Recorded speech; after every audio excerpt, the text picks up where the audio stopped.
Hey, we're on time. Sort of. Yay! Sort of. Listen, it was 8 o'clock when I hit go live. So for me, Yay! it was on time. How's everybody doing tonight? I hope everybody's having a fantastic week. Oh, 2026 is interesting already. it absolutely Very, is. very. Early to me, it's 2026 is interesting. starting strong on all fronts. I Yep. know. I know. Yes. I Very feel like strong. we're not pacing ourselves. Like by the end of the Listen, by we the may end of be the doing year, the this the rapture has to have entire happened in year. Armageddon. No. Pacing is for the week. We Let's hit all cylinders until we crash. may Oh, so you're in Chaos. acceleration. choice in If the I matter see. at this point. So I hope everybody is having a fantastic week. So yeah, we got the first story up here already. Just looking at this, and it's just for us to laugh at for a second because I don't know about your states, but in Okay. my state, the law is it doesn't matter how old you look. Oh You're yeah. supposed to card somebody when they buy cigarettes or alcohol and stuff, right? Oh, Yeah. yeah. And that's been that was when I worked retail all them teen years ago when Kmart was still a thing. Okay, Mhm. Mm-hmm. because vividly remember somebody getting very upset with me because I asked for their ID, and I know they were old. I could tell they were old. I was like, Yeah. look, it's the law. I've got to check. Well, nobody else has to. It was like, okay, that's cool, but I like to follow the law. And if you're one of those undercover people, heaven forbid I lose my job because I've sold you alcohol because you're 83 years old and I didn't check your fucking ID. Yeah. I mean, Yeah. God forbid, just Oh. just seriously. No, So but California, uh-huh. I guess, is all upset because No. Well, here's oh wait, actually was it California? I'm a no. Actually, I Well, don't remember where it was. I'm gonna tell But you this though. It's been there for many years, but here's the thing though about some stores. I'm not too sure whether Walmart does it or not. But this is in Target. Believe this or not, Target has also added cigarette lighters or any kind of lighters in general that you now need an ID for that, which is something new. Which well, with we've always had to have an ID over here for lighters. really, Yeah, well, that's it was a surprise for me when I realized that myself. I was like, "Huh, really? You don't say." Alrighty then. okay. the That's thing Yeah, weird. it's been like that that for a threw long me time. for a little bit of a loop was when they did it for when they do it out here for spray paint. Well, that one is not surprising to be quite honest. I I mean, don't think we have to ID spray paint. I well, haven't bought spray paint in a long time to know. yeah, Yeah, out here spray paint, my dude, because we have the delinquents. yeah. And so instead Well, of, just makes sense. catching those people and throwing them in the jail, they go, "Oh no, we just need to make sure that the proper people get spray paint." Like, "Oh yeah, because if you're Yeah, gonna like like write on somebody's wall, you're totally worried about." Yeah. yeah, it's like around here it was pretty easy. Like you would have to ask for ID, they key in the birth date, and then boom, that's it. That's all you got to Mhm. do. A few years ago, I think they did roll out this system, which they're talking about here, where you have to scan their IDs, right? Yeah, that's And already that's the been new there. system that rolled out a couple of years back, where everything now scans like the barcode on an ID Looks like it's in instead of Utah. letting you key it in. So you I've got to can't say, I'm key it not a in huge now. fan of the scanning, but that's just a personal. I don't like the scanning. It reminds me of a dystopian movie I saw when I was a child. Well, Now I get my military discount at Lowe's too, so that's cool. they have to But scan my ID to confirm it's me. you know what's the funny thing? I remember But like scanning for people wanting the Nyquil, and they get their ID. They have this confused look until I tell them, "Well, kids love to get really drugged out at Nyquil," and they look in disbelief, going like, "What?" And I'm like, "Yeah, they yeah, that yeah, yeah, it's yeah, and they take a huge amount of it, and they want to feel the same high if they can't get weed." So it's terrifying, and you know it's saddening at the same time. But yeah, yeah. it's I just nothing new. found it hilarious that people were upset about this. It's just I'm like I like how Okay, they're like, and Walmart is of forced all to the roll things out. in the world you could get upset, you're gonna be like, "How dare you ID me?" It's like, Would I you? mean, I mean, I got ID'd to see a PG-13 movie when I was in my 30s, so I don't care.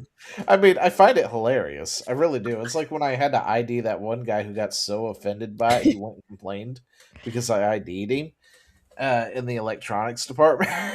But it's just like, dude, I get it. I can clearly see you're 84 years old, but the law's the law. I need to check your ID. I'm like, are you sure you're 80 and you're not I mean, you're you not an could FBI be 3 agent? kids in a trench coat for all I know. Yeah. Let's see. More owners have apparently expressed concerns about the new policy as the state prepares to host a major.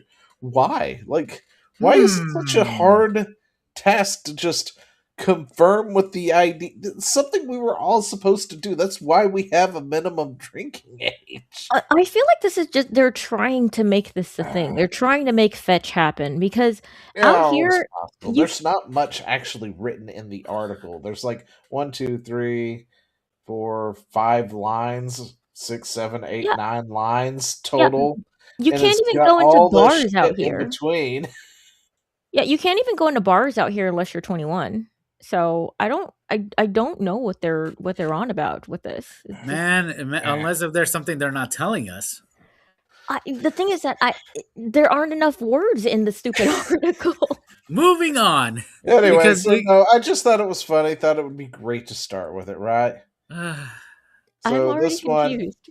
this is the one I talk about or wanted to talk about. Definitely be talking about it with Chad for about an hour. Oh, of course. OG Final Fantasy Tactics director admits he underestimated how popular the Ivalice Chronicles would be as it passes 1 million copies sold. With the remarks lead teasing future updates. Now, the last time we talked about this, okay, me and Chad both, we were like, yeah, we don't see this hitting like 1 million sales. It's a remake of an older title. And even though it's probably one of the best Final Fantasy games out there, it's like, would people really want to go back and play this? And the game itself originally, I think, sold in the hundreds of thousands, right? Like 300,000 or 400,000, something like that. Yeah. So the idea of its remake, pushing past its original sales to date, kind of thing, was just one of those. It's like, it's probably not going to happen. And the director said that himself. The trend is when you have something like this, it doesn't normally outsell its predecessor. But maybe, the fact that they did put the original with it, like as a combined thing, the new one and the original, so you could play them and get both experiences and stuff, might have helped with that. But the fact that it actually pushed over 1 million makes me very happy. I'm glad to be wrong with this one. Yeah, I mean, you guys were saying that it's really a step up for it. And now that people are with Expedition 33 coming out and being a turn-based RPG, I think people are a little bit more open to the idea that would normally have passed up on it. People like me who are like, ugh, turn-based, it's menu fighting again. So, I think more people were just willing to kind of give things a chance. Also, it had voice acting in it. And then nerds like you guys would be like, "Oh man, look, it's so great," and would not shut up. I think we went on for an entire hour one night. I remember because for this one. I remember I was there and I was like this the whole time. But well, I mean, we had the what it was is they released the opening video. Yes. And then we took it, and then the original video, and then the PSP's version of the video, and we had them all on screen at the same time, hitting play. I don't know. I blacked out for a little while, so just dissecting it bit by bit for the entire time.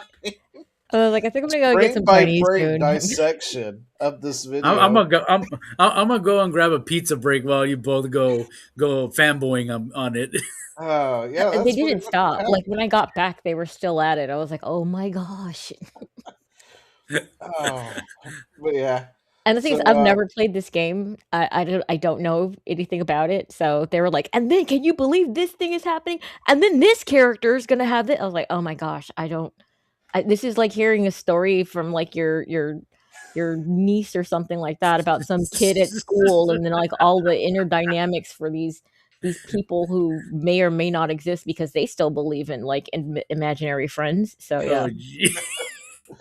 well, apparently, the director says he will now pitch a sequel to Square Enix, which would be interesting to see a proper sequel to Final Fantasy Tactics.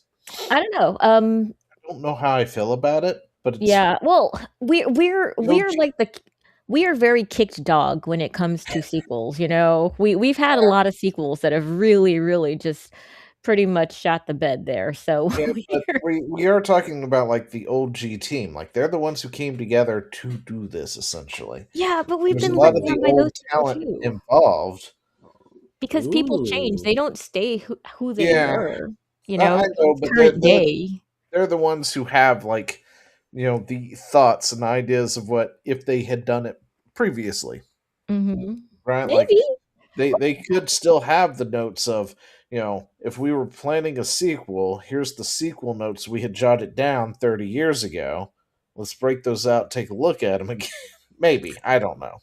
I hope that it's that and not the other thing, which Yeah. would be, And I don't want it to be like a cash grab type thing because what we well, did get was Final Fantasy Tactics Advance, and I mhm. absolutely hated those games. I mean, seriously, I hated those games. And it was just because of that stupid rule, or a couple of stupid rules that they had going on with it. Like this idea of like this whole stupid card whatever system they had going on. It's like, well, you can't use fire magic this entire fight, kind of bullshit, or you're penalized. And it's like, but I want to use fire. It's like, but But I So, like fire. or restricting different jobs to certain races. I was not a fan of that either. So yeah. I was just like, no. So I just said, screw the Tactics Advance. They're the worst games ever. Nobody should play them. As long as they don't do that. Yeah, so it sounds like you're talking yourself into sadness, but, I, like I said, I don't know. Maybe they've learned their lesson. I mean, it is 2026 and this game hasn't been made yet. yeah, So, and there's no guarantee that it would. It's just we're gonna pitch a yeah. sequel. So I mean, if this was 2023 or something like that, I'm like, abandon hope all ye who enter. But because it's 2026 and we're kind of at that point where a lot of the people are like, "Oh, it doesn't make money when we do these things." You might be, I mean, at least not, not subject to the message, as it were. The Um, message. so I don't know. I really don't. I'm like I said, I think that we're all kind of like kicked dogs though, because we're just so traumatized from all of our beloved franchises. Even when it's people that were like, "Oh, we trust that dude. He's cool. He believes in this series." And Yeah, then, he screws comes it out up. with blue hair talking about accessibility and stuff and you're like, so yeah. Yeah. So we'll see. We'll see. We'll keep a weather eye on it. Oh, I'll definitely keep an eye on it. That's for sure. If anything changes, I'll let us know. Yes, Nope. you will, because I mean, I said we, but I meant you because Uh, I'm not going to at all. anyway, so in other funny news, real quick, Oh, here we Danish go. Prime Minister says a U.S. takeover in Greenland would mark the end of NATO. Don't you Good. threaten me with a good time, sir. Did Ma'am. anybody inform her that we are NATO? Like NATO exists because of the U.S. Like that's it. Yep. And that We most of the fund it. US wants out We of it? supply it. I mean, without our involvement in the Ukraine thing, NATO went to a standstill against Russia, of all people, and they're not a strong country as much as they like the bolster they are. Oh, they're not in They're a. very They're, weak. I'm gonna tell you this right now. I saw a message. It was written in Russian, but somebody translated, and they are panicking. The Russians, they are panicking right now because without Maduro's nice little oil, Mm-hmm. they I can't have do much. They can't send their tanks. They can't send their planes. So all they can send is foot soldiers, which is not going to end well saying for that the them. So rest of NATO might actually finally stand a chance against Russia without the oil that we gave to ourselves. yeah, Wait, that was the 4D play right there. We pulled out yeah. of the Russia thing, the Russia Ukraine, but we still helped NATO by taking No, Afghanistan, no. I'm all like, why? No, in the which we back of did my quicker than my DoorDash delivery. So yeah. Yeah, but here's the beauty of it all. The fact is that a lot of things happened the moment Maduro was actually taken, not just Russia losing their deal with that. From what I heard, China is about to default a large loan of $3 trillion Mm-hmm. for all of the stuff that they helped out with Maduro there. And oh, what's I have worse is, no idea. yeah, and That and that move was so strategic. It was like, and I don't know if it was just because Trump was like, "Oh, they know where all the bodies are buried from the 2020 election," or if he really did have like the 27th dimensional chess move. But there are so Maybe. many things that this changed. It's crazy. No, yeah, I I mean, guess I no, mean, you know how people were like debating, whether or not if China decided to go for Taiwan, if we would actually get involved in that. That's not even a thing anymore. They don't have the oil for it. yeah. no, So I'm largely anti-war, but at the same time, I Yeah. felt like we really, as a nation, needed to show the world where we stood militarily. The big hmm dog And I had to feel bark. like this was a good play to actually make Yeah. because we one took the guy out. Hmm. The citizens of the country just posted videos all over the fucking place, all over TikTok, Twitter, everywhere else, completely celebrating this move. hmm Right? So they wanted him gone too. Yeah. We did it in like 3 hours with very little casualties. It Like was like Dora it was was sitting there 80 sleeping minutes, I in his think. bed, woke up, and a Marine was sleeping or laying next to him saying good morning. And he's like, the fuck? You said come get you, big boy. Well, we've We're been here for waiting you, for a big few boy. hours for you to wake up. Service Don't with a worry. smile. And then they left, right? Yep. Yeah. So, Oh, here's where it makes it more worse for China. Their equipment did not work at all. Nope. and the Nope. rest of the world got to see us do this within 3 hours, just in and Yeah. out, boom, boom, boom, boom, and gone. And we've taken the president of another country, Oh, Which is just so oh, funny. yeah, and right. it's Yeah. like, what you gonna do about it? Huh? Yeah, this Come no, on, but yeah. you do something like we just took an oil tanker from Russia, Yep. right? Or I'm sorry, a Venezuelan oil tanker that Hmm. they were trying to get when they did the whole thing Yeah, earlier, yeah, yeah. right? Yeah, yeah. But it got away. It turned around and ran. It changed its name, changed its designation, turned itself into Russian. Apparently, was being what was it? Had several Russian assets escorting it, Hmm. right? And Yeah. then it came back into sight of us, and we're like, "Oh, that's ours now." And we just straight up took it. It's like, "What you gonna do, Russia? What's up? You got like Yeah. what? You telling us you had 4 submarines escorting this thing? Where are they? What you gonna do?" Yeah.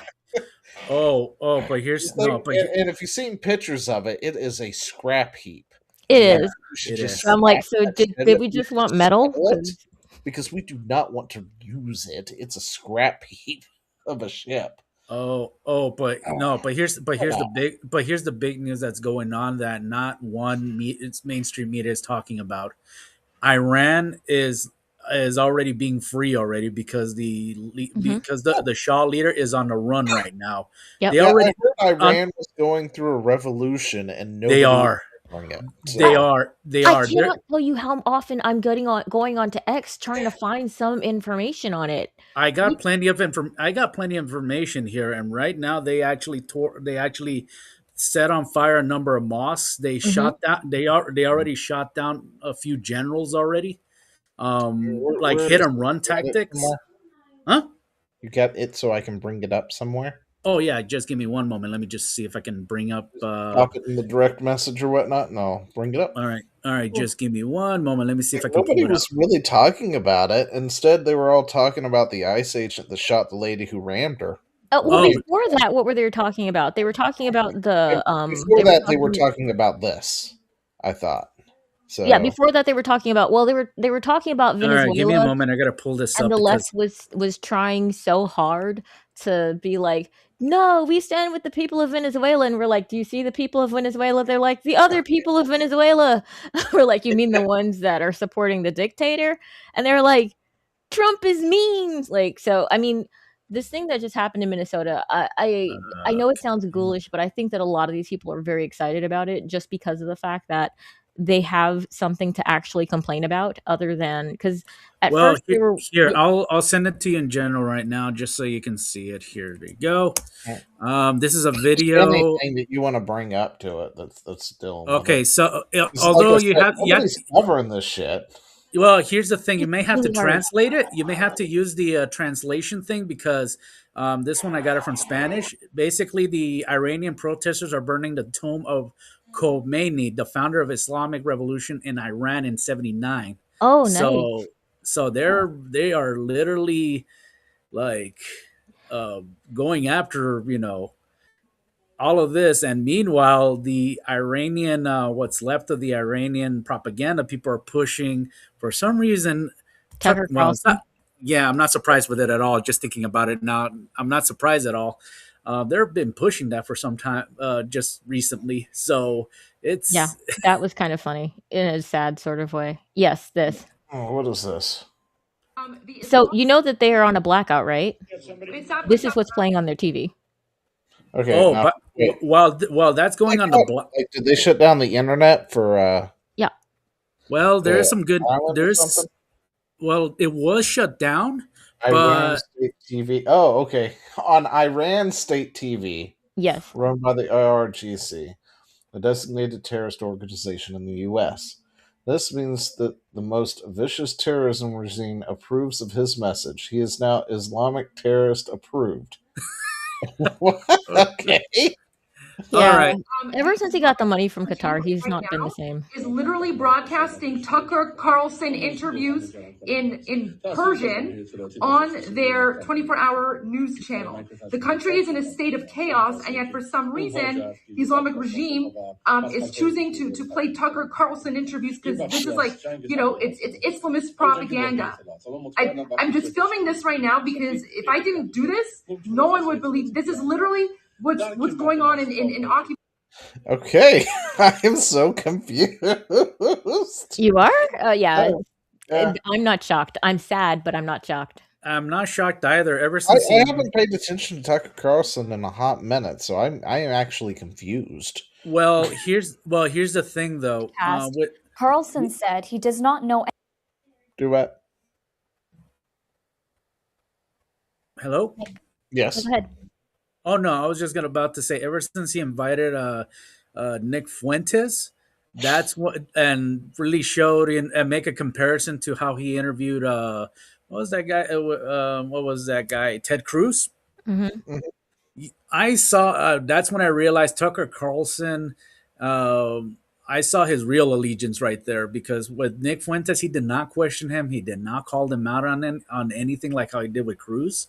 And that's when I'm all like, yeah, this guy's he's done. He's there for the money. I feel like Charlie was holding a lot of people's worst demons at bay, because if they pissed off Charlie would have been very, very vocal about it. But once he was murdered, a lot of people were more comfortable showing who they really were or just going after the easiest grift. Because, Tucker's really been making a lot of moves towards Qatar. I kind of liked what little I had seen of Tucker Carlson in the past. Yeah, I did too. I was a fan, man. I had subscribed to his network about a year and a half ago. And slowly I was like, I kept going, that's interesting. And then after Charlie died, I want to say maybe a week later, I was like, oh, this is not cool. Well, he took Oh, that's brave, the new. That's the old flag that they're. yeah, brave Iranians are now openly taking the streets with real Iranian flag, the lion and sun, placing it on top of the statue as they rise up against the Islamic regime. And The this is entire, really do or die for these people. They all yep, know that if they don't, If they do not succeed, they're dead. they are they already are succeeding. They so far taken at least 2 cities so far. how And many here cities are there though? there's like at least, I don't know, No a few idea. cities left. Like, I'm not too sure. How many cities are in Iran? I run, I run, I run. Bum bum bum bum bum. Iraq. So far away. Sorry, that was terrible. Iran is divided into 31 provinces, including a total of 1,245 cities. Well, they've taken 2 major. They taken over 2. They already taken over Tehran. Oh, let's see. These So numbers that's reflect the big. countries. Okay, So- how about this? What are the major cities? Let's see. I I guess saw the major cities are the ones that are really important, right? So, Tehran, I believe, is the important one, and that one already was taken over already. where's Google Maps again?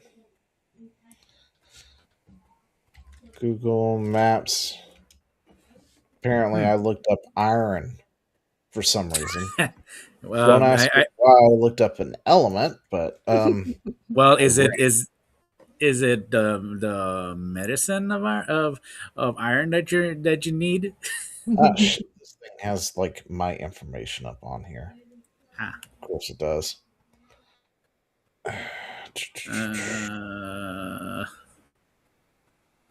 Okay, so Iran's pretty big.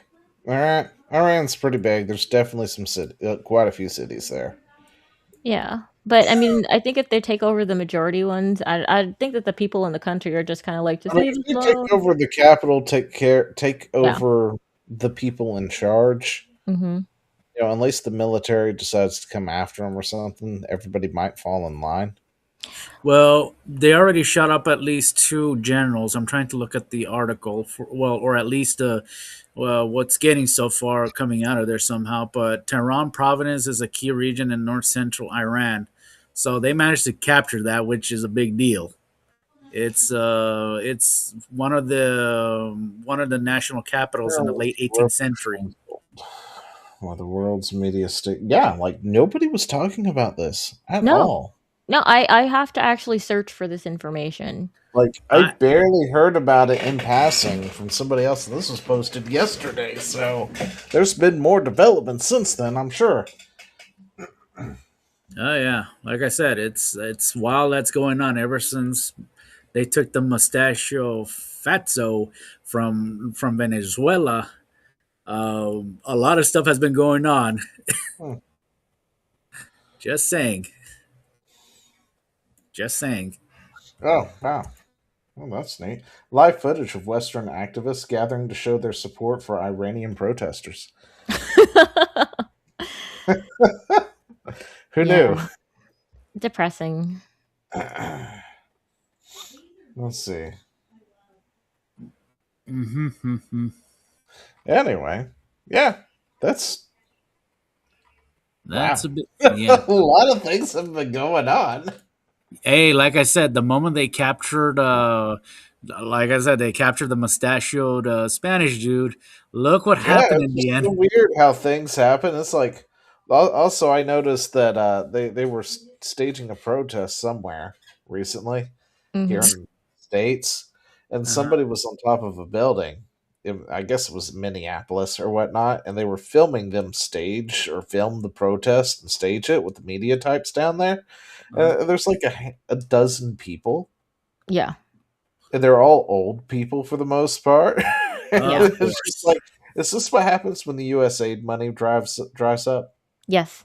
Like, you just grab the wackadoos who are like 80 years old to come out and shake their bodies or whatnot and walk around in circles so you can make it look like there's a huge group of people out protesting. Yeah. I don't know, man. Like I said, the year's been really, really interesting, and it's not even 10 days in. It's not 10 days and humanity's already doomed. It's like there was a universal checklist. Yeah. It was like New Year's resolution, start some stuff. I actually like this because, you know, Iran has been in an iron fist for such a long for years, but you know, if these people get free, they do, you know, they finally go back to old Iran when people were walking without having to, you know, be in fear. Mhm. You know, that's, you know, I'm happy for that. I'm just waiting until North Korea finally North Korea softens up. needs to realize that it's just wrong and needs to embrace Japanese culture. That's all North Korea needs to do, and then Yep. come to the stage as a new country. Anyway, I think that don't the Koreans hate the Japanese just like the Chinese do? Oh, okay. So I was like, I remember them being really mad at them. That's like a South Korean thing. I don't know about the North Koreans. They don't think the South Koreans exist. So yeah, so it would be funny if Japan liberated North Korea. Like, what would South Korea do about it? You know, it'd be like that would be the most grudging thank you ever. Japan needs to put a care package together, right? And then accidentally drops it in North Korea of like manga and anime and stuff. And then like in 5 years, out of nowhere, North Korea's come out of their bubble. Or you know, Kim Jong-un or whoever lets them out of the bubble. And they're all like, oh, kawaii! And all this other nonsense. Out of nowhere. Infested with the Japanese. Konnichiwa! Yeah. Pikachu! Yeah, that's cool. I'll probably all be yelling Pikachu. Oh, jeez. Game Boy. Okay, so all right, let's talk about Doom Humanity. Humanity is doomed. Now, they were working on something like this a few years ago, but it wasn't rock powered. And I don't know if it's anything more than a concept. I'm Kira, your fun gaming buddy in this Razer hologram. Wow, new face at the booth? Love it. What's your name so I can hype you up right? Hey, this is Shaq News. Shaq News. So thrilled to meet you, buddy. How's the expo treating you so far? Any wild booth highlights? Yeah, it's cool. Aw, thanks, Shaq. AI's the best. Super excited to see you at the Razer booth. I'm Kira from Project ABA by Razer, powered by Animation Inc. Yeah, I'm pretty sure the Japanese had something similar to this a few years ago. But yeah, I mean, I can see this now. You walk into your house, your AI tube is there to greet you. You walk to another room, your AI tube is there to continue the conversation she started with you in the kitchen. Yeah. Everywhere you go, your AI tube is right there to continue that conversation, talk to you and stuff. Yes, I can see that being the end of humanity. Yeah. They're going to marry their AI tubes? Yeah. I did post another video in that thread, I believe, that had the commercial for it. And the commercial is what they think it's going to be. And I was like, oh, this is terrible. Razer version of it, so. Well, that one was Razer. Yeah. I mean, the previous one was the Razer too. It's like, yeah. I wish I knew what it was called because we talked about it at one point in time. Yeah, somewhere along the way. I think one of the biggest things though that I'm seeing from all of this is the fact that no matter how many people are wailing and all that, I'm all like, it's inevitable. People are just going to keep pushing this thing. You have two options: either find a way how to work with it, or find some way to point out. Love the clanks, or you don't love the clanks. Yeah. Listen, sometimes you got to send your clanker to the hot box too, and then charges it up. And you got to make the clanker go out and do the work, and clanker's got to do the dishes. That's how it works. Yep. And next thing you know, there's going to be another civil war. You're going to marry your clanker. Yeah, because that's exactly how this is going to work. Yeah, I mean, I look at this not going like, "Oh, no," "Oh, I don't," complaining about it in of any way other than, "This is our future and humanity is doomed." Like, Well, you I live up know that to it's Noah going to Price. happen. It's just not I don't think it's a good thing. I don't know that there's Wow. the thing is that with the current trend of humanity and how social relationships are breaking down, we're going to replace the need that we have for companionship for with humans with these robots, and it's going to be not great. And Yeah, Well, yeah. see, they're going to eventually I mean, we demand need to be rights too, and then they're going to want to vote. Like, there's going to be this whole thing, and Oh then yeah, it's going to be like Armitage the Third. it's going to be, Detroit Human or Terminator Detroit Becoming Human. Yeah. 3. So Well, I'm gonna say this though is the fact that for now it's still under what? It still hasn't been experimented enough just to say, oh yeah, it finally works. Everybody will have one. It's still under work. So that AI, to this day, it still needs maintenance. It still needs, making corrections. It still also needs to create a better personality because, in all honesty, I tested out some AIs and believe me, they still have their limitations. So unless if they can figure out a way how to deal with those limitations, which would take years from now, I'm pretty sure by the time I'm old, I probably will have my own robot servant. But for now, it's still work in progress. Yeah, but what they're trying to do though is they're trying to make companion bots, which I think is bad. Now if they made like if they geared it more towards making servants, kind of like Jarvis and Iron Man, they might actually get closer because of the fact that it would be a faster it's a less difficult road to hoe, I think. Yeah. Because you're not really worried about having a back and forth conversation with Jarvis or Jeeves. You're just like, please lift the thing, please do the dish, please, I don't know, rearrange the sock drawer. You don't really need to have or want to have a conversation with the servant, darling. It's like trying to Yeah. have a conversation with your toaster or your vacuum. That's supposed to be like how that relationship is supposed to be, instead of what they're trying to push forward with with this this Ava character here. Yeah. Well, I'll look at this real quick. yeah. Go ahead. Wakey, wakey, rise and shine. Yeah. Morning, Joey. You were snoring again. Definitely wear your favorite green jacket. Look, now we're really vibing. Cringe. Have a good day. Oh, weird. Hey, cutie. Hi, Amanda. Great brainstorming last night. Actually, I need more. What if we flip the design here? Do you think it can work? Nice. I think you're onto something. Whole day, soldier. We need more air support. Yeah. Whoa, clean Did you see shot. that? Nice one. Why is he dressed like Razor Ramon? Maybe aim for the head. Big line of sight. Hey, yo, Chico. GG.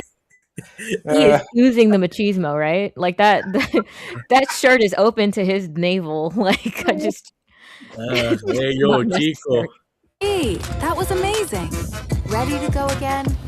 This is Project Ava, your AI desk companion. I'm sorry, but yeah, this needs more work. I mean, it This has to gate box from 9 Well, years yeah, ago. it's toxic. What is that? Toxic positivity. Yeah, it's bad. This is Gatebox from 9 years ago. All right, let's see. おはよう。おはよあ、今日雨が降るかもしれないから傘持って行って。急げ Hmm. ない I don't know how far they actually got into development with this because I think this is this is the promotional movie. 気をつけてね。 I think it was more like the concept type thing. Yeah. But this is from 9 years ago. This is where it started. Huh? I The don't know. beginning of a horror movie.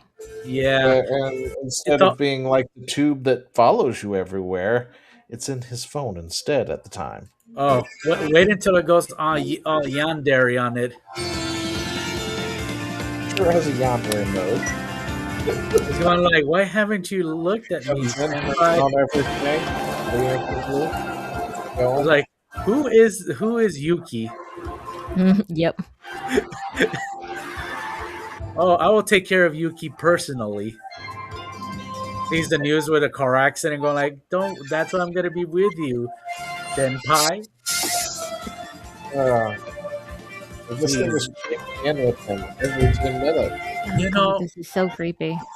this can work as a horror film. Actually, It is. It's the beginning of a horror movie. It seems like somebody needs to do an AI horror movie based off of this stuff. Absolutely. Well, the problem is there's been films like that in the past, but stuff like this, it can work. I mean, I'm just saying. Well, actually, there is like an upcoming AI movie, I think, isn't there? Well, wasn't there Megan, and there was also was that movie Her? Wasn't that the same concept? Well, Megan was a robot, right? Well, yeah, it was like a companion robot toy, so kind of like the same thing. Well, I guess, but then they turned her into an action hero for in the the next second part. one, yeah. Like first one was a horror movie, the second one's an action movie now. So yeah, I think by changing the script a bit more, going like that, everything seems fine and dandy. But as time passes, slowly, like I think it has something to do with virtual reality, is what this upcoming movie that's coming out has to do with. I think that I'm thinking of. Sorry. Hey, Hollywood, that's how you create a horror film. Create something like that, but make sure you do it nice and slow. Trust me. You'll make money out of it. Trust me. And people, yeah, like a 3-part miniseries or something. Yeah, it's at first it's all nice and dandy, but then the AI slowly gets a mind of its own, and then finds out that the dude is going out with a nice chick. Well, I'm wondering if it was a Black Mirror episode or a Twilight or something, but I was just thinking like the concept of like replacing somebody. Oh, the Stepford's wife? Is that a thing? Yeah. It's kind of like Invasion of the Body Snatchers, but just of our own making. Where the robot it's tailored to look like it's somebody or whatnot, and then it starts to slowly replace them, but it was supposed to just help them or whatnot, and the next thing you know, it's been the robot the entire time for like the last 2 years or something, because they actually killed the real version of them. Yeah, it's called the Stepford's Wives. That's been there for in 1972. It's horror. It's a satirical. I'm so glad it's already been thought up of, and I'm just now coming up with the concept 50 years later. Yeah, well, yeah. I mean, we see the trends in humanity. That's why those movies resonated, because of the fact that you saw some truth in it and you saw what could possibly happen. Yeah, basically the film and the book talks about the aspect of it all, and the film both of them just deal with the idea of replacing humans with robots, but it becomes kind of a slow aspect of it, but it works so well. But feminists are fearing of that because they get replaced by robots of today, and I'm all like, well, you don't have to worry about that yet. They can't. We're not even there. We're not even there yet about it or not, because we're getting dangerously close here. So I think that the problem that women actually have is that they're going if we keep acting the way that we've been acting as a collective in general, what we're going to find is that that people are going to start feeling towards AI the way that we feel about AI when it comes to vocalizers. Because we've been putting out that quality female for quite a while in the cultural zeitgeist. And so people will be like, yeah, I know that the AI is imperfect, but you suck so bad just to spite you. Yeah, localizers have single-handedly built the argument for AI. Yeah, and women are going to do the same thing for AI companions. And it's like, I hate to be that guy, but it's like, y'all aren't making it easy. Yeah. It's like, normally I would be upset that you're losing your job, but at the same time, you make it really easy for me not to give a damn. For me to actually root for the machines, I'm like, yes, I welcome my robot overlords this time. Exactly. Oh, but Japan. We are talking about AI. Let's continue our AI train. Right? That was horrible. Anyway, so apparently there was a novel that somebody wrote, and it won a contest. And then they came out and was like, oh, by the way, it was all done by AI. So then they naturally stripped it from its title. Mhm. And yeah. Well, people, it's inevitable. I mean, Grand Prize and Readers Award at the 18th Fantasy Award for Alpha Polis, whatever the fudge that is. The So web novel and manga adaptation were canceled soon after. Well, I mean, if you don't tell someone, then we feel lied to, and people don't like that. For another thing, the trouble with AI that I have to keep saying is that AI cannot create. It can only recycle in different and interesting ways. It takes things off of the shelf and it melds them together, and it says, here, is this what you like? It doesn't have the thoughts that like we That's do. the thing. I think that's what this whole thing was, because this is starting to become a trend Mhm. where people purposely go out of their way to make it utilizing AI, Mhm. then doing things like this with it, Mhm. just because they know people really can't tell the difference. Well, And then they get all up in arms about it, and then they're removing the game from the Game Awards. They're removing books from their whatever thing. They're no longer making the web comic or the anime they were thinking about making over it and all this other stuff. And it's like, it was a good enough concept, whether it was AI or not. yeah. Everybody The thing is that a lot of the thing is that I think that this can go one of two ways. One way would be that we just, give in to the AI, and, basically we're just going to have various recycled stories and feel and emotion things that are just more and more watered down. Or yeah. human Absolutely. beings are going to realize that they need to actually Get prove good. themselves and get gooder, as it were. Gooder. I did upload something. Let me see if I can find it.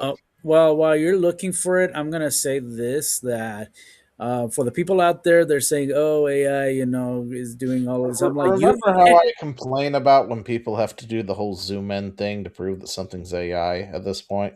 Yeah.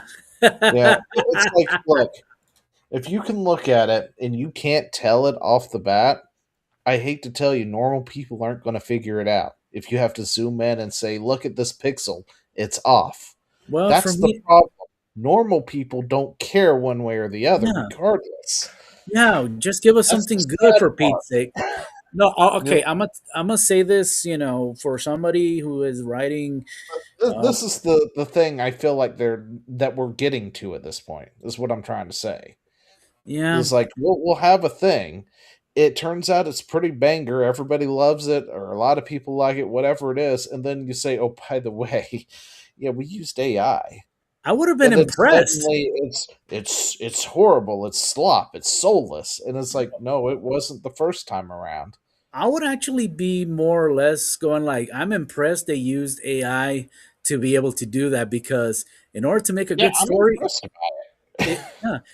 because here's the thing though, I've actually am working on a writing project, and I had to rely on AI making sure that I, saying, are you sure this is still in canon? Can I still use it in headcanon? Making sure, and I still had to do the hard part of my end, and the AI just does some few parts, double checking, and then will show me the rewrite, and I'll go like, okay, I think I can make some few tweaks here and there, and still make it sound like me. See, this is A lot of people are artists and don't notice mistakes in the AI. Yeah, exactly. Just true, Yeah, Joe. yeah, that's true, Joe. Yeah. Yeah, that's how it is. And this is an isekai novel. Isekai is probably the most oversaturated This is true. genre at the moment. Yeah. So making an isekai utilizing AI, it doesn't matter how you do it at this point, you will stumble off of elements from another one. Like we've hit that point where it doesn't matter if you just think of it yourself and come up with it. You could probably point to say that's Sword Art Online, that's Solo Leveling, that's whatever that other one was called, and stuff like that, and start picking points and pieces where concepts are sort of colliding at this point. Yeah. I think that the problem when it comes to something that's AI versus a human is AI is a computer, it's a machine. And the thing is, with the machine, it is efficient and it is objective driven as opposed to human beings. We're not. We're very inefficient creatures. We do irrelevant crap constantly. We are being we are constantly sidetracked. We constantly get conflicting thoughts going through our head. We have emotions that we have to deal with at the same time. There's a lot of stuff going on inside of us that's not going on inside of a machine. And so when the machine does something, it is coldly efficient because it's trying to do that thing. If it does a blink, it's because it calculated now you blink because it's what a human would do as opposed to actually freaking blinking. And it's so I put something in our private chat. Saw it. It made me laugh. Yeah. And the thing is that like when you see the AI version, you're like, technically it's not wrong, but it's wrong. And you can tell like it's like the difference. It's a huge difference. And I'm just like, look, it's just very, very, very efficient. Wait, what is this? It's two versions of this scene from Meet Joe Black, which I never saw, but you know, this Me neither. I've got to go. Did I say something wrong? No, it was so right. It scares me. I've been thinking. I don't want you to be my doctor. Why? Because I like you so much. I don't want you to examine me and... Why? Because I like you so much. Okay. Well, okay, so that second one is definitely better. well, the thing is that the second one was humans, and the thing is that the first one is you can't. The thing is that your brain knows something's wrong, but you don't know what it's wrong. The thing that is wrong is that it's not inefficient. It is all efficient. Not that. Like they look human to me. If you didn't tell me it was AI, I would have thought it was human. It's I know. the fact that it does this thing here, and I can't really explain it. I have to show it. I've said a lot of things that happen with AI that are off. It's like you didn't notice, but your brain did. Well, apparently it's not going to play for some reason. I don't know. It just did. I know it just did. I'm just so confused.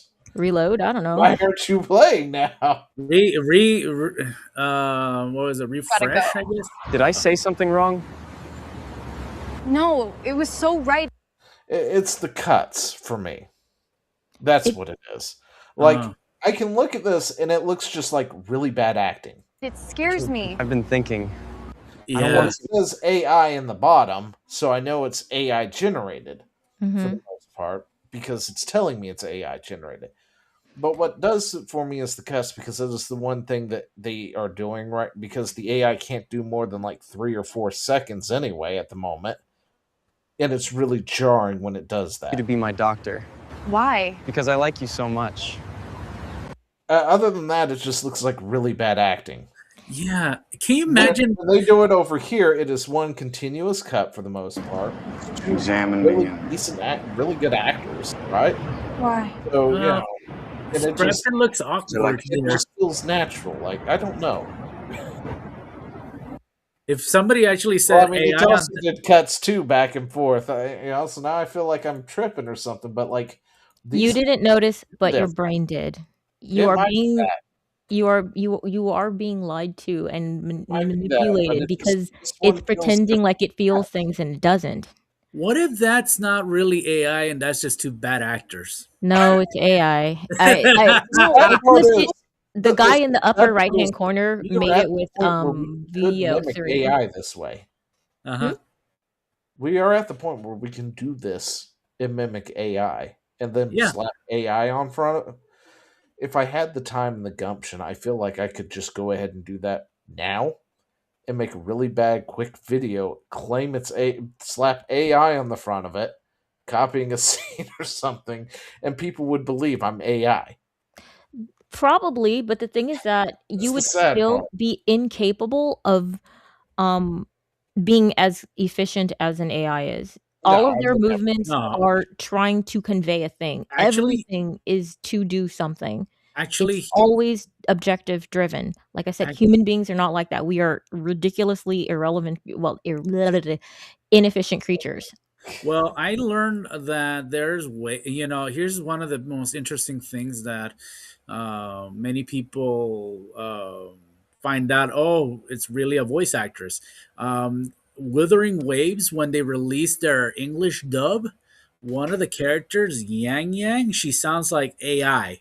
But then once you find out that it's actually a voice actress that did that, it turns out that she had to force herself to have no accent at all. She sounds very robotic like, and many people try to accuse Wuthering Waves of using AI actors, voice Well, actors. But once you find out, once they learn they're actually actors, and the voice director realized this is not going anywhere, they they basically went Gotcha. like oh, um we got to change the direction. We got to allow them to speak naturally with their Mhm. accents to make them stand out the well, most. yeah, I that think there is more of a she's bad at her job. yeah. I think that More an easier practice way because to say it is whatever it is, I don't want it. If it's bad human acting, I don't want it. And if it's computers trying to act like humans, I still don't want it because, yeah, I'd check to see it if she's misses humanity. diversity And hired. To you, be totally honest, huh? I'd check to see if Wuthering Waves actress or whatever is a diversity hire. I mean, if they need a Well, they no, need a no, character and they no. want her to not have an accent, and she's Well, able to perform actually, that. well, She's the probably thing not is, a good person to do it. well, the thing was that voice director was already fired, and they replaced with somebody else who actually understands the aspects of necessary with keeping, See, that that's the thing. It's not always like a necessary thing. Like if the character is not supposed to have a particular accent, it needs to be said without that particular accent. Good well, voice actors and good actors will be able to do that. They will be able to portray if they're a British actor but they're playing an American, it will sound like an American. If they can do that, and if they can't, then you Do need to get that. a different actor. Or yeah, vice versa. yeah. The thing is, So, though, is yeah, and yeah. it's not something that everybody can do, but some of the better ones can. So, yeah. The thing is, though, is that they were, from what I remember, in interviews, they said they were only given certain directions and how they're supposed to sound and everything, and they worked with the best of their ability. The only ones that did pretty well were pretty much a voice actor who was able to do a he's a pretty cool character, by the way, and a little girl who was able to hide it at first, but as later versions coming out, like her accent keeps coming out, which they were fine with it. It makes it more cutesy. So it's more they're yeah, hiring because really bad voice actors. yeah, well, it I'm worked. really honest. Well, I mean, because the character is a child, you know. no, I mean just if they're having issues across the board with voice acting, I mean, That's and like I that's like they're making excuses going, well, they need to use their natural voice, and it's like you're missing the whole point of voice acting. Yeah. yeah. The whole point of voice acting is I can do the voice, Yeah, I but mean, I don't speak that way all the time. Like I can do it naturally, I guess, but that's not my natural everyday voice, which we've seen because like people like who what's her face that voices PyCon, it got into all that issue with what was it what's the other one that's like Wuthering Waves but not Genshin Impact, right? Yeah. Mhm. Like she naturally sounds like PyCon because she's not a voice actor. I mean, Yeah. she's working voice acting work. Don't get it straight. I mean, let's get it straight. But as a voice actor herself, she sucks. She's not a voice actor. She never will be a Well, voice actor if well, she doesn't actually master how to properly do that. I don't think. Well, I think that you can, if she's acting and she's able to convey the emotions with her voice, she's a voice actress. Now, if you can't change your voice to something else, then you're going to be typecast because you can only do one thing. Like actors who can only do one type of character. Well, You're maybe still an it's just actor. I think a voice actor should be able to do multiple things, but I come from an era where people did You're do from the that. Emil Blanc era. I'm from the era where one guy can voice 30-some different characters with no problem. So, There's Scott McNeil who actually has done numerous voices, even though there's a slight edge on each one sounding almost similar to one another. But nonetheless, if you don't know who Scott McNeil is, he did the voice of the Ruby version. Voice of Joker and that's Mark Hamill. Oh yeah, Mark Hamill. He does like 15 different voices. As much as I have a love-hate relationship with Mark Hamill, he does quite. His Joker is amazing. Voices. Yeah. I don't a good actor with his face, but playing as a all in the same scene also is just funny. So I find it amazing every time something like that happens. Yeah. All right. Okay, so Sony has patented an AI gaming ghost that will play PlayStation games for you when you get stuck. Yay! I knew this was coming. We have auto battlers already, right? For fuck's sake. Yeah, we auto do. battlers, Mario games this is true, will Joe. play the level Joe for is on you. fire. It's much easier to find a voice actor that fits specific needs these days. Yeah. No, but like Mario, the Mario games, the newer Mario games, those games have been playing the game for you if you die too much. And I want to say they started with that stuff back with like Mario Deluxe Wii U or before that, maybe on the Wii. I don't quite remember exactly when. But one of them, it's like, if you die too many times, it will give you a pop-up going, hey, we understand you're having problems here. Would you like Luigi to show you how it's done, essentially? And then Luigi comes up and will play through the entire stage, right? And then it will sit there and it's like, tells you, you can take control at any time, and stuff. And then it will stop showing you how to. But if you just let it sit there, it will play through the whole stage and show you how to do it. It may not catch, it won't go after all the secrets and it won't hit all the coins or anything like that, but it will get you through the stage and play it by itself. So Nintendo has already done this for the most part. So seeing Sony dabble in it is not surprising in the least in this game day and age, especially when you have journalists who want easier games because they can't figure out how to play through a tutorial. I just saw a clip online of DSP playing a first-person shooter, and I mean, I am terrible. I am bad. I don't play first-person shooters because I constantly either stare at the ceiling or stare at the floor. But I don't know how he missed this, but somehow he kept dying. It was just the funniest thing ever, and apparently they're trying to appeal to the lowest common denominator, which is not something that you should do, because the thing is that if you keep lowering the bar, people just our muscles atrophy. The point of a game is the challenge and to get gooder. I'm not saying make it impossible. I'm not saying make it frustrating. There are different games for different types of people, but putting in AI that passes the game for you or something like that either means that A, you designed your game wrong, or 2, you're just going to be you don't understand gaming or the purpose of gaming. Overcoming is really the point. It's not just to watch the cutscenes, because you could just watch the cutscenes. It's probably on YouTube somewhere. You don't need that.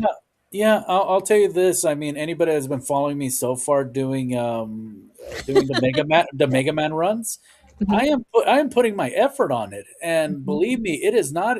For some people, they're going like, "Oh, I can beat this if I wanted to." Of course, you can if you're putting your effort into it. By the 6th game, which should be coming out on Sunday, I died less times because I'm playing it careful because of all the mistakes that I've done from 1 through 5. And the game is Mister, I'm going to use rewind once. I only use rewind on 1 because that game is like He straight up like fell in a pit, rewind, fell back into the same pit, rewind, fell back into the same pit, rewind. I was like, damn, but by the second game, rewind. Where's my death counter? Yeah, but by the second one, I stopped doing that because by that point, I don't need. I know I don't need it anymore because they removed the some of the mechanics of the game that made it too difficult for me to go through. So by the second through the sixth, don't need it. Fourth and fifth game, I die a lot, admittedly, because the gaming design is so like trying to make the jumps, trying not to get myself to the spikes and all that. By the sixth game, though, I die a few times, a handful of times, and right now I'm playing currently I'm like trying to record the seventh one with Dr. Wily, and I think it's just the stages are just so I had to do jumps right. I had to make sure I hit the thing right. But the main point is, people, don't let AI beat this game yourself. You'll feel so much happy when you beat it. You'll feel Yeah, that I know, satisfaction. I wonder if but this is the same argument that we're making when it comes to art or when it comes to Yeah. movies or something. Don't let AI do this, or like Thank you, with the Joe. companions that they're coming out with AI. A lot of people are not gonna heed that. A lot of people are just gonna be like, "Yeah, but it's easier, man. Like that boar was really annoying." So it is Rise of the Machines. It's gonna happen. I Yeah, say with well, great doom. I'm the black pillar, but I'm cheerful, so it makes up for it. Okay, so Oh, this is no. Super Mario Brothers U Deluxe. Okay, so What if is you it on? die 5 times on one level, on one level, then you have the option for the game to play through that level for you as Luigi. yeah, like I said, Does it pass the level for you, or does it just show you how to do it? No, it plays it. If Luigi's playing the level and he gets past the point that you were stuck on, you then have the option just to take over and just carry on from that point, or you can allow Luigi to play the whole level for you. Yeah. Boo. Boo. So, wait, And there so was does a it count? stage somewhere on that game that I died 5 times. See, I didn't know that was a feature at first. Mhm. Somewhere along the way, I finally died 5 times in one level, and it popped up. I was like, "The fuck is this?" And I said, "Okay, sure, show me the way, I guess." And then I realized it was playing for me, and I was like, "What the hell? What? That's a thing?" So does it count as like? So I'm not sure. I didn't play this. If Luigi beats the stage and you don't play, it will count as beating the stage. Oh, that's Yeah, that's wrong. That's the word. Yeah, that's wrong. Yeah. AI play the game for you.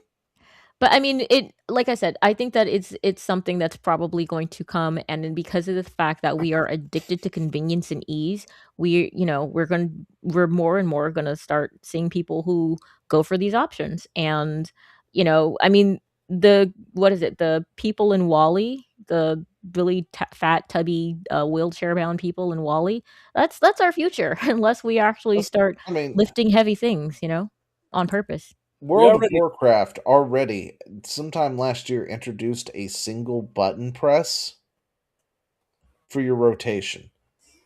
For those who don't get that, I don't. Let me try to explain it.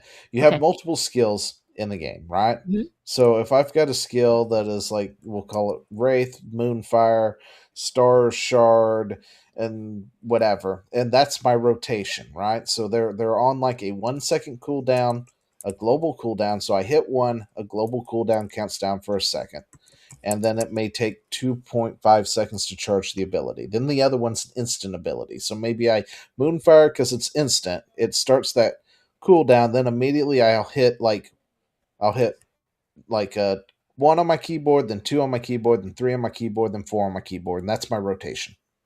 Okay? And then Mhm. I've got to keep doing that over and over again, and then when I fill it up with other things because I've got an ability on 6, I got an ability on Y, I've got an ability on F3, and when they're off cooldown, I want to hit those to do those as well, and they'll do different things. They'll buff damage, they'll counter damage, stuff like that. They might heal me, whatever it is, right?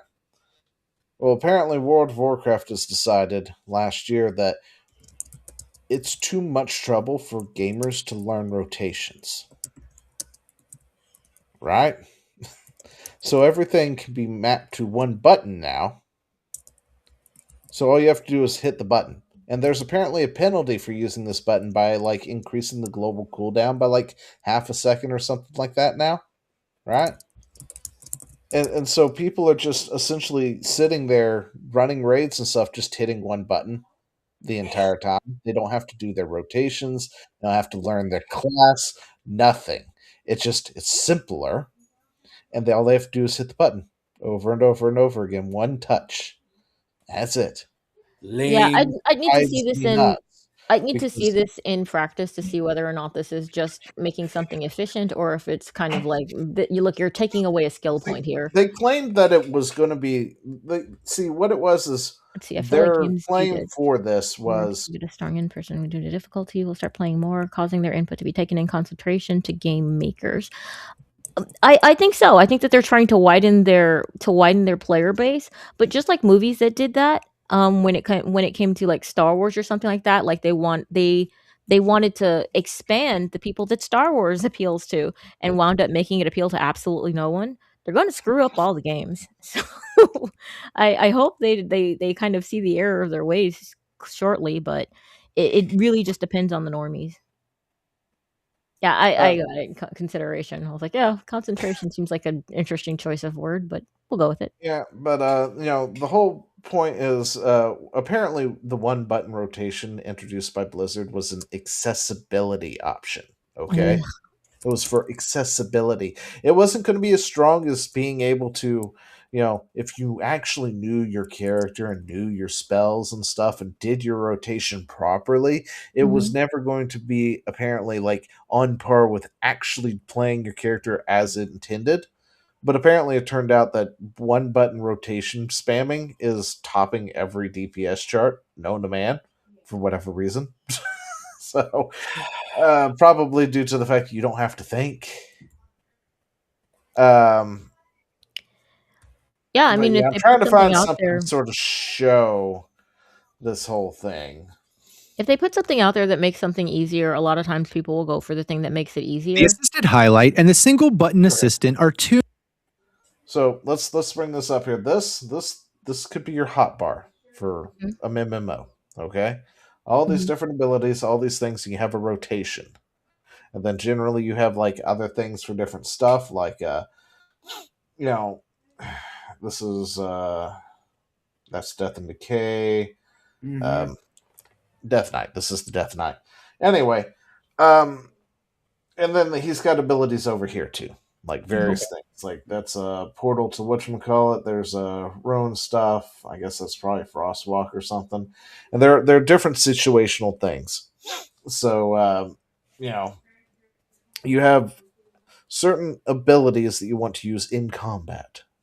So you have a rotation, and then the one button rotation. Two new features that are designed to help players learn, and they So- both operate the same at their core. Each class has an ideal rotation that they should follow. Typically, players would have to navigate to a third-party website like Wowhead or Icy Veins, plug in their talent choices, and then read up on what their ability priority is. Okay, see, I hate that. Really? When? I'm sorry, that's right. I forget. The average WoW player is dumber than a box of rocks these days. Okay. Anyway, No, back like, in if my I have day, to- you if I had have the to go option to outside do the that, of game course, to figure but out how to play if the you game, knew I'm a how little to- bit mad. If you knew how to play your character, you didn't need a rotation, whatever, from Icy Veins. Anyway, With these new features, Blizzard is trying to reduce the reliance on these outside resources. Well, The that's fine. You assisted don't highlight need and to. single button assistant will examine. Like, if you need a guide to tell you to Earthshock, you're playing your shaman wrong. You should not touch the shaman if you need a guide to tell you to Earthshock or Frostshock at a particular time. You should be able to figure that one out. Come on, guys. Sources. The assisted highlight and single button idiots. assistant will examine your class, examine your spec, and then relay what abilities you should be using and when you should be using them, all in real time. This rotation Oh, wow. Is that an add-on? also takes into consideration debuffs that your class must track, no as well thinking as involved procs in and WoW how many enemies anyway. are grouped up. So as an example, an Unholy DK relies on keeping a debuff called Festering Wounds on its current target, and you apply Festering Wounds with an ability called Festering Strike. The rotation assistance will ensure that either before the festering wounds falls off, or as soon as it does, it immediately puts Festering Strike as the next ability to use. The assistant also examines how many enemies are grouped up, and if it is more beneficial to use an AoE ability. It will automatically switch over to prioritizing those abilities. See, that first one just keeps swapping to the next ability that it is determined to be the most optimal for the play. From a single target. But yeah, it's like having the game on autopilot. I mean, sure, you still have to dodge shit that's going on, but I mean, you're just sitting there spamming one. That's boring. Yeah, tell me about it. But anyway, so we're in that whole thing where everything is getting so simplified. It literally loses concentration, coordination, and how well can you react to certain things. It shows how low the bar is going with video games of the big names out there. So I just hope that people can still appreciate some of the more difficulty of the games that still exist out there. And see, I'm one of those people who's kind of in the middle. I don't look for games that punish me and hate me, where the developers were a bunch of sadists just being like, oh, they're gonna be so mad at this part. I don't like that. But I also don't want them to completely like dumb down everything and put it on story mode where basically you just keep hitting X because you're going to the next cutscene. Yeah. Like I just like normal games. And if I can't pass it, then I just can't pass it, and maybe that game wasn't for me. So I'm not looking for a game to make me sad or to make me like grow as a person. Like no, I'm old, I'm good. But I don't like this whole idea of lying to people, I guess, and making it seem like you're actually better than you are. It's just it's you're missing the point, and you're robbing people of the sense of accomplishment that you get when you actually do pass a game. Yeah. She's thinking of Jax, bro. Okay, Jak 1 is a great game. I died quite a few times in that. Jak 2 sucks. It just does. And the turret mission in Jak 3 is awful. But I hate all turret missions. They're bad. So, since we're still talking about AI, apparently it's just gonna make me mad. Okay, it's fine. Just gonna make you mad. So, because somebody apparently paid like $300 to make AI sort of make them a small little trailer for a Zelda movie. Mm-hmm. And it is what it is.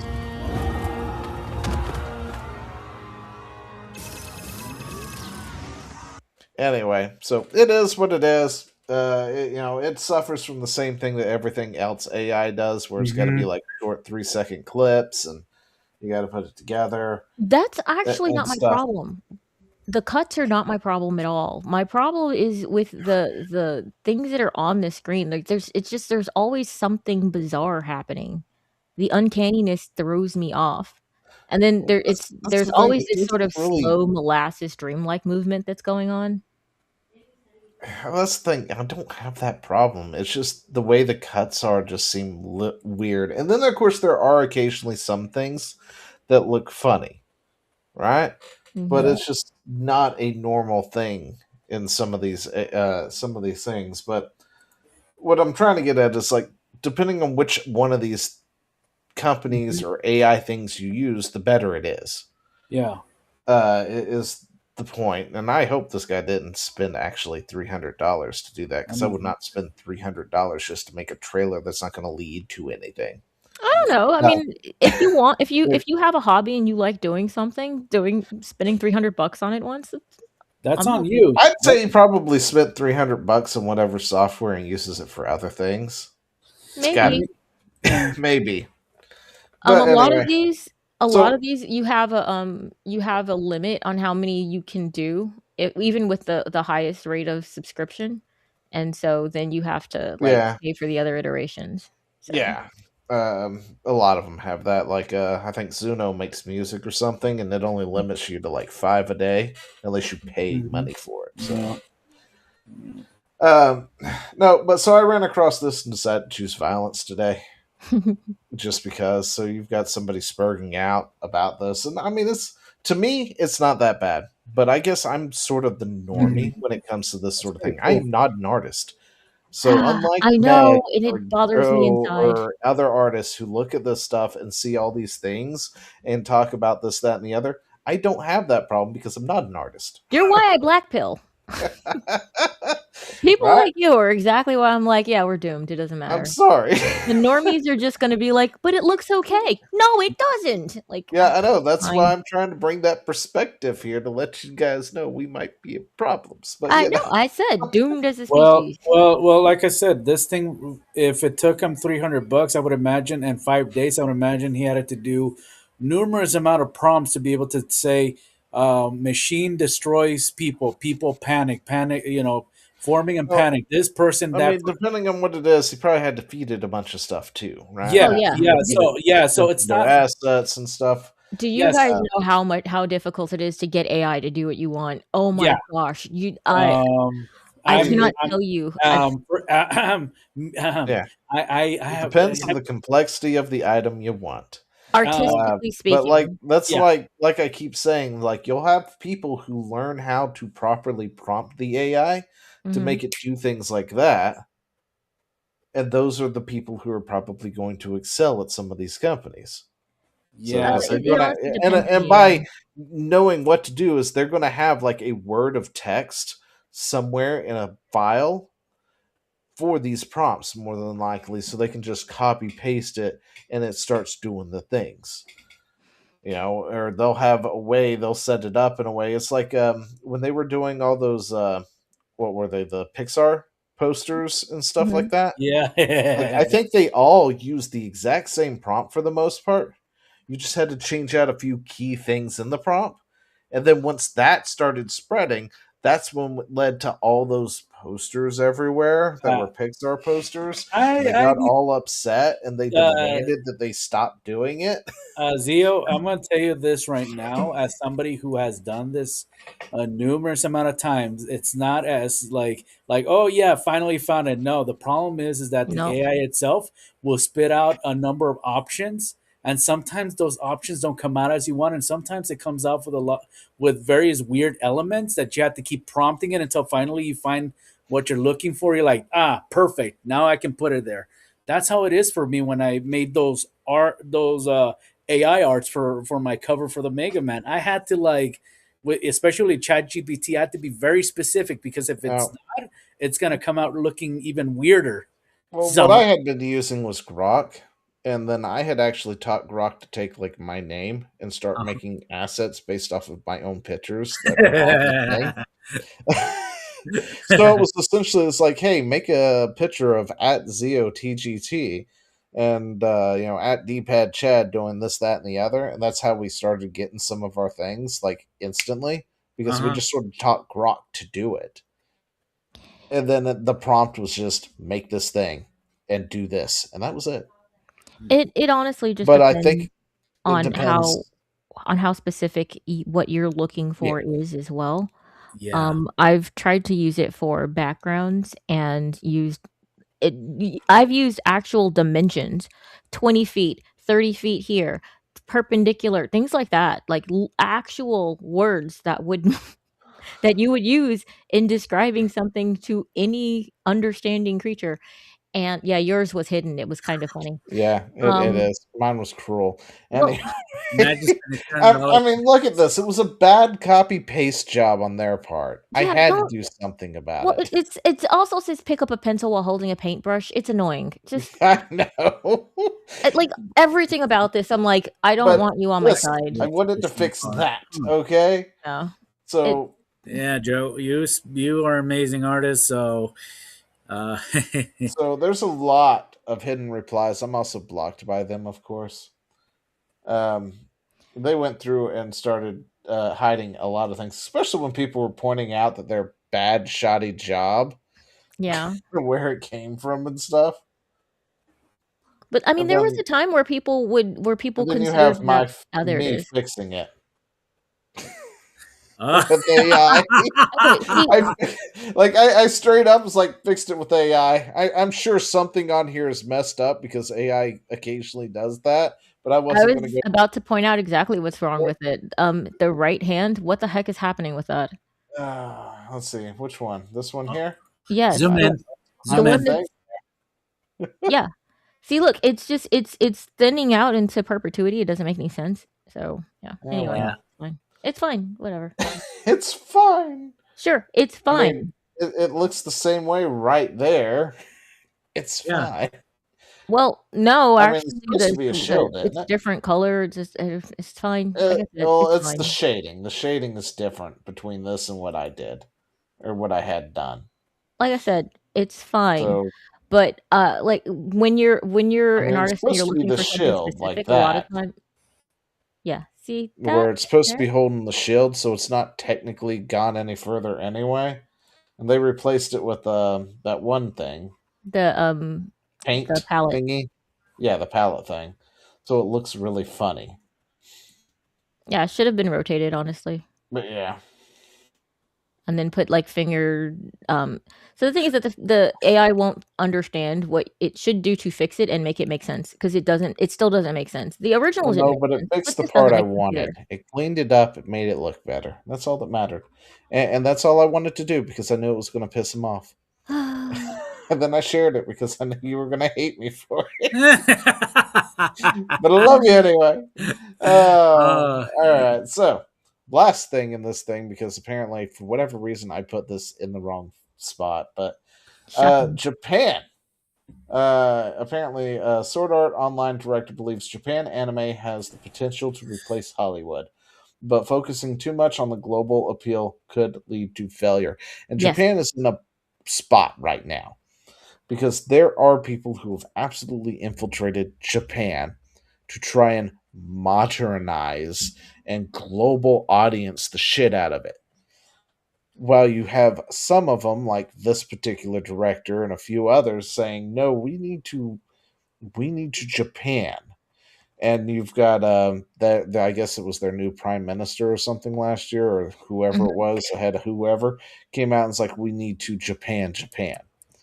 Like the rest of the world should adapt to us. We shouldn't adapt to the rest of the world and putting things into stop like payment processors because they're the big culprits right now, trying to censor Japan everywhere by claiming they're just not going to process any of their payments. But yeah, like Japan does have the potential to overtake the Western Hollywood market share as long as it sticks to being Japan and doesn't globalize itself or localize itself. They could if they can figure they had it actually, believe it or not, when they what was that studio? Ghibli Studio was literally showing them how to make not just beautiful animated movies, but also stories that comes with it.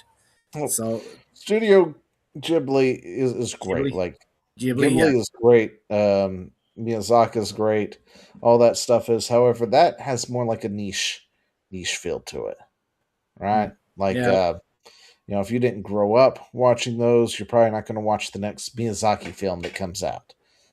But you are going to watch the next Chainsaw Man that comes out because it's more modern, it's flashier, it's cleaner. It's different, right? Yeah. Or Demon Slayer, which are the two things that knocked it out of the park, by the way, in our ecosystem. Like, it came over here, released on the big screen, and just decimated the competition. Yep. Modernize in this case. Modernize. How do I put this in words? I think that it depends on who you're talking to. If you're talking to someone who's thinking of technique, well, then they might mean using computers instead of traditional art methods.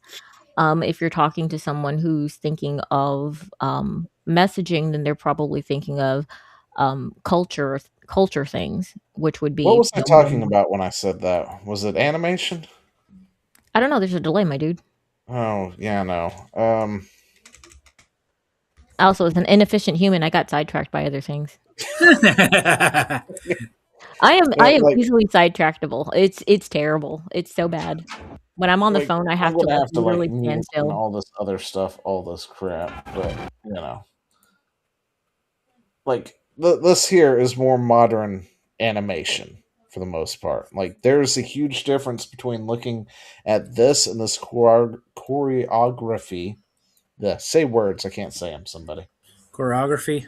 Yeah, that versus Ghost in the Shell or Macross Plus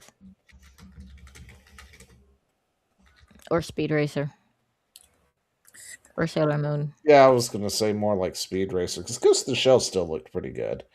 It looks good, but it's dated, and you can tell. Yeah, maybe it's been a while since I've watched it, so. But so I've never even watched the whole movie, but I've seen parts of it, and I'm just like, oh yeah, this is definitely. Oh well, it's also it was a show too. Well, you're thinking of Standalone Complex. Like it was more than just the movie, but yeah. Well, I meant the movie. Sidetractable has entered my lexicon. You are welcome. There you go. No, but yeah. But anyway, like versus something that was from back in the day. This is Standalone Complex, though, right? I don't know. It's just random. Yeah, that's Standalone Complex. That's from Ghost in the Shell. Pretty modern. So, like if you look at the original Ghost in the Shell, it looks very, very 90s. There's a very specific style, like Battle Angel Alita, also. Oh yeah, Battle Angel Alita. That's a really good, so depressing. It is depressing, but my goodness. Oh, there we go. Ghost in the Shell from 1995. Really how's that? Yeah. Yep, there you go. It's hard to find a proper clip. Yeah. But yeah, I mean, like, it's noticeable. Look at how because I try to get my kid to watch some of the older stuff, and he's just like, "No, it's too old." And I'm like, "Oh, come on!" But it's still good. Yeah, I mean, look at the but there's a definite difference, and you can tell by the animation between something's more modernized over here versus something that isn't. And it's definitely different. I mean, I like the colors more in Demon Slayer, but I will say that I like the style and I like the edgy grittiness and the level of detail that you actually have in Ghost in the Shell. There's extra stuff there. There's extra love and care there. Yep. Demon Slayer actually looks a little bit clean, in my opinion. It's a little too clean. But I still absolutely love this stuff, and I'll still watch it. Like I same here. I still watch Toonami every Saturday now. Because there's a channel on YouTube that will play old Toonami, like the entire thing, commercials and all or whatnot, or inserts or whatever they are, and it's just not commercials, but Toonami was the thing. Those are days. And it's still playing, and it's playing Toonami on YouTube, and I'm just like, how are you getting away with that? Like, I don't know how you're doing it, but I'm going to watch you while it happens. So I'm watching like old Gundam Wing and stuff, and Tenchi Muyo at work. I wanted to like Tenchi, but I just couldn't. It was annoying. It's one of those comedy harems, so it's. To be fair, I'm not a huge harem girl. Yeah, it's a comedy harem. It's got a decent story, but then it also is very convoluted. Well, actually, here's the thing, though, about Tenchi Muyo. There's 3 iterations of it. Yeah, there are. So you have to think about like which iteration you prefer the most. The first one, which has a good balance of action, comedy, and drama. Mm-hmm. The second iteration, called Tenchi Universe, basically has a bit of comedy here. It does get a bit serious, but it's a bit comedies here. And then you got Tenchi in Tokyo, which is nothing but comedy. So but Tenchi in Tokyo Tenchi and Tokyo get like super dark of one of the other Tenchis too. So Tenchi in Tokyo is like a continuation from one of the other Tenchis too. No, it's an alternative. No, believe- it is because they like lead up to it in like Tenchi Universe or something, or the no, other Tenchi. no. Like, They're separate Tokyo, stories. and Actually, then it goes to Tokyo. No, it's Yeah, basic. I'm No, pretty sure.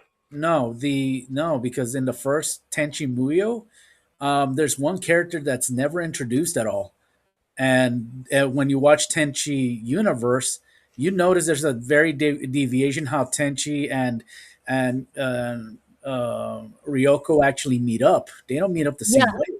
And So then that- when you look at Tenchi in Tokyo, their meetup is different as well. So what you're seeing is three different interpretations of how they met. It's Yeah, three different timelines. I know Separate. that in one of them, Ryoko is like a demon, and in another one, she's a space pirate. So Yeah, so it's more of the iterations of what the creator did. He wanted to like show, oh, here's one timeline, here's another multiverse before multiverse. another, yeah, Multiverse. it's a multiverse type of thing. So I hate it's multiverse. Hold on, I'm looking it up. It's 'Cause that's fast. what I do. Sidetracked There was the overall, as you OVA. know. Yeah. Let's see. Yeah. All right. Manga, TV series.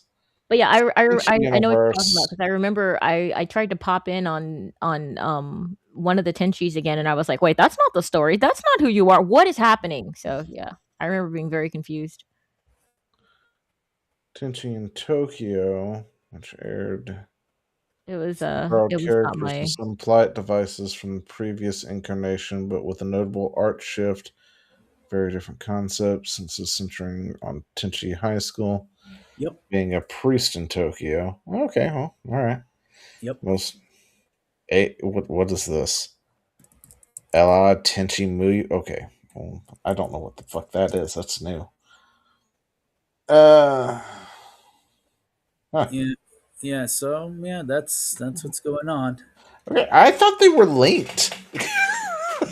Maybe I saw things. Well, the chances are I probably saw everything out of order, so I didn't. I've seen like I said, I've seen. Because I could have swore like Tenchi and like he was talking about going to Tokyo, goes to Tokyo, meets that other girl, and then the other girls get all upset because he met her.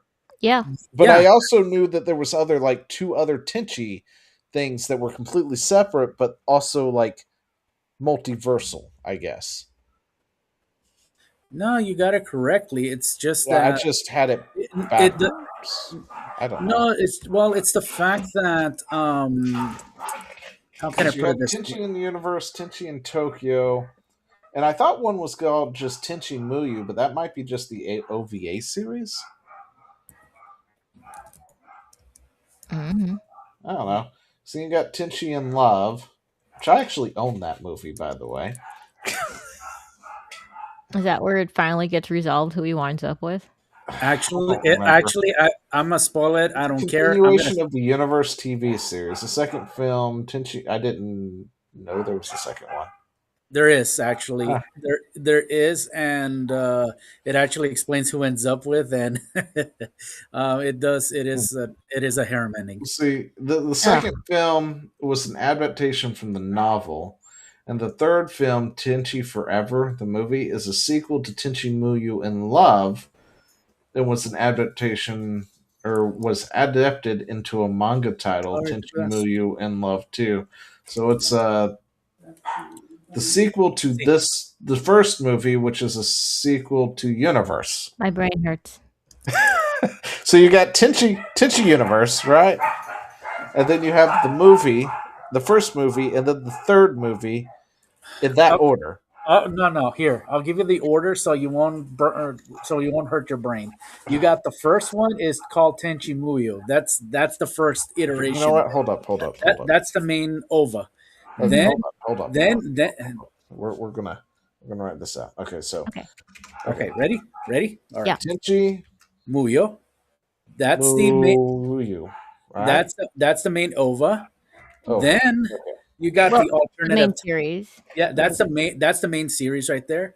Okay. Tenchi Universe is just an alternative interpretation of Tenchi Muyo. Only this one is expanding for him going to space. Going Yeah, to he different that's when he turns into like some sort of that's when Ryoko's a space pirate and Sasami, I think that's her name, she's like actually like a mothership or something crazy like that. It was really weird. Wait, Yeah. Sasami was a. I thought She was like I thought she was always a space pirate, but Sasami is the daughter, or I'm sorry, the sister. The little sister. Yeah, she of- winds up being like this like I don't know if you could say like the spirit, but she's like the operating system inside of the ship that he winds up. That's the first. That's the first one. That's the first one that you're thinking of. So that's the not first in one where space. everything Isn't he in was. space right then? Deep. No, here I'll explain it. The first Tenchi Muyo. Okay, I don't want you. Deep Look, dive into pay Tenchi attention. Pay Muyo, attention. everybody. I hope you're enjoying Trying. this. Yeah, pay attention. Okay, so Tenchi Muyo had Ryoko as a space pirate / demon on that one. That's the first iteration on it. With Ayeka, Sasami, and then Mihoshi. Those were the main, and also Washu. Those were the main people. Those are the main ones. Mhm. And okay, then Tenchi Universe introduced a new character there by the name of what was her name? Oh, I can't remember. She has teal hair color. I can't remember her name. Greenish bluish hair. She's an officer with Kione. There we go. Her name is Kione. Yeah, they were the GP police. Yep. Yes. So Galaxy Police with Yeah. the blonde. with Mihoshi. That's Mihoshi. With Mihoshi. Yeah. So, but in this one, They didn't exist in the original OVA? no, They existed no, in that one. Mihoshi did, but not Kione. Kione Oh. Kione never existed in the original one, and she was introduced in the universe. Yeah, in the universe she was introduced there. Kayato was playing the imposter emperor in the universe one, while in the Muyo universe he was a space pirate on that one. And there's a huge difference on each of those two worlds. And then Tenshin Tokyo is just It goes back to the storyline from the first one, right? no, that one basically is just basically Tenchi going to Tokyo with all of the characters from Universe. The only thing is just mainly focusing on Tenchi just going to school. This is just weird one. Okay, you know what? Here we go. I have decided to let AI handle this for me. There is no strict watching order for Tenchi Muyu's franchise due to its multiple independent You're welcome. Each featuring the same characters and similar concepts. You know, you think this is a good show, but it's not. It is a good show, I'm telling It you. is not. Anyway, the franchise consists of 4 main continuities: Tenchi Muyo, Ryoki, Tenchi Muyo Universe, Oh, you're Tenchi killing in me, Tokyo, and this AI Tenchi Muyo that I've never heard of before until tonight. Mhm. It is recommended you start the first release continuity, which is Tenchi Muyo Ryoki. Wait, really? Yep, That's the first? That's what's the one that's called. Is that what the OVA is, I guess? No, it has an OVA. Okay. Oh, which includes an The OVA are 1, the extended 3, okay. episodes. Followed by Tenchi Muyo Epilogue, I GXP. guess you Really? call it. I thought that's supposed to be like. Why would GXP be the second one? Doesn't Because that it- follow it's- like Tenchi's son or something? No, well, GXP actually, it is a direct sequel from Muyo. Actually, but the funny thing is though, is that if you read further into it, you'll learn he ends up with all of the gals. He I mean, ends up. that's what it sounded That's why like, it's yeah. considered to be such a classic, because it's just, normal, very unimpressive guy who winds up with all of these hot chicks. Anyway, fighting it's over got him. a 6-episode OVA with it. Tenchi Muyo Ryoki OVA, Tenchi Muyo War on. Oh my gosh! What the second Gemini. continuity? So this is all one continuity up here, right? Yep. So it's Tenchi Muyo Ryoki, Tenchi Universe, or no, I'm sorry, it is. Okay, yeah, it Tenchi recommends Muyo that Ryoki, Ryoki Tenchi Muyo GXP, and the Tenchi Muyo GXP. GXP Paradise, Tenchi Okay. Muyo Ryoki OVA, Tenchi Muyo War on Geminar. Yeah, so all that is one continuity. I hate So everything GXP belongs right to now. that. I thought GXP was a continuation of Universe. Nope. Nope. Okay, the second continuity is Tenchi in Universe, including Tenchi Universe, Tenchi in Love, Tenchi Forever, those two movies in that order. Yep. The third continuity is Tenchi in Tokyo. So Tenchi in Tokyo is a completely third continuity. Yeah, but it's very different. Yeah. Very different because the fourth and final. Wait, okay, yeah, it's that AI Tenchi that I've never heard of, but apparently has 60 episodes. Ugh. Why does that have 60 episodes? I've never liked Tenchi. Like, as a character, I don't like Tenchi. I hate him. He's so blah. That's fine. He's actually really bland. I'm not gonna lie. Yeah, I hate him. I'm like, why are you guys throwing yourself at this guy who clearly doesn't even act like he likes you? Like, these are completely different people here.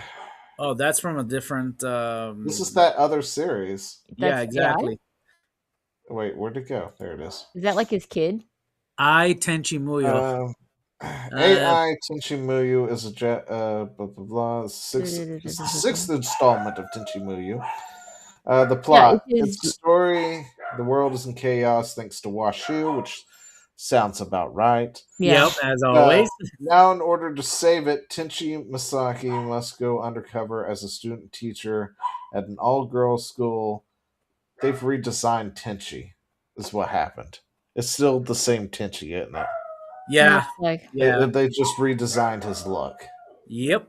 He's 22 now. He's 22. All the girls are 16, so they're legal in Japan. And yeah, that's how it works. It's so gross. I hate that show. I do. I'm sorry. I hate it. It's just a weird concept still. Like, I have a hard time gripping with that. It's just like, what do you mean? What? It should be 18. Like, everybody should be 18. What are you people talking about? I'm just like, oh, they're all seniors. It's like, no, they said they're all seniors. So I just no, like half of them. My headcanon is quite strong. All right. Anyway, so now a teenage. Oh, Sasami's in here. So there's that. Oh gosh, now Sasami's legal, and that's not okay.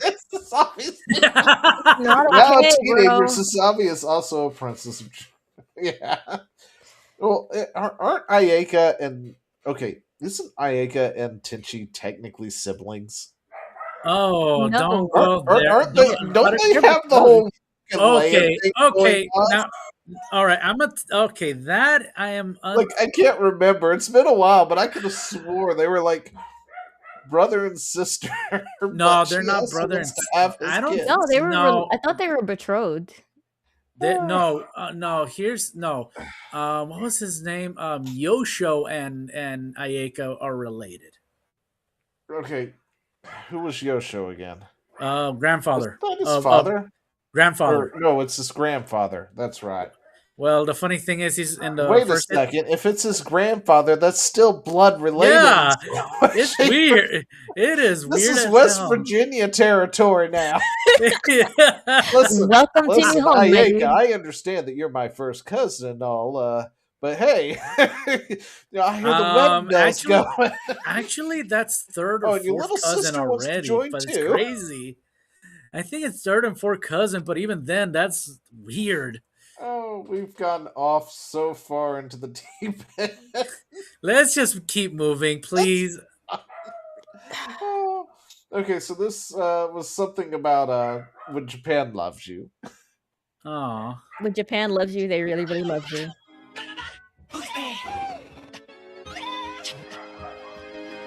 It's an entire game. There's like a 30-minute version of this. really? Yes. You're tempting me to This play. is Michael Jackson, Super Michael Jackson or something.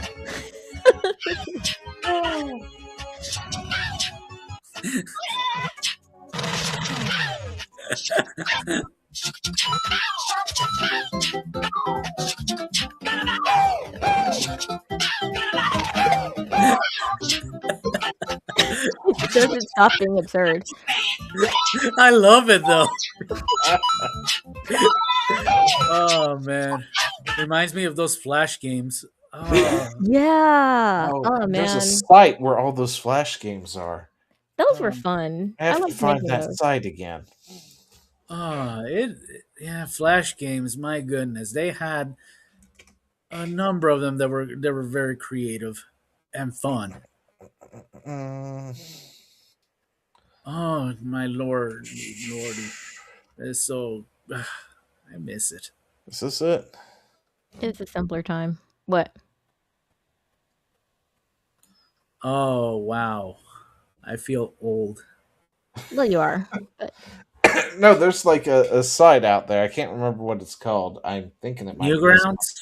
Newgrounds. No, well, not then what Newgrounds. there's his Flash. But it's got a bunch of those old Flash games on it. Impossible Quiz. I remember that one. That one's fun. I feel like this is like the Roblox of our time. Probably. Yep. Don't say it like that. Well, yeah, but the only difference. Our youth was like slightly less depraved than theirs. Yeah. Okay, so Cold Violet came out apparently, and it's been reviewed. It's the Dino Crisis spiritual whatever, and they got upset and said they weren't going to make a PC port because they didn't want anybody to loot their characters, and then turned around and made a deluxe edition with lewd costumes in it, so they could pay, so you could pay them to lewd their character. Yeah. So it's only on PlayStation. Well, and it wasn't even like, it was just lewd, but it wasn't even like imaginative.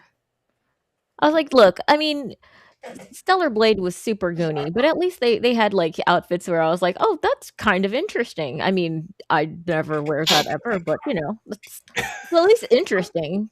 They just basically put her in like a bathing suit that's got like the high sides, like in the 80s. Yeah.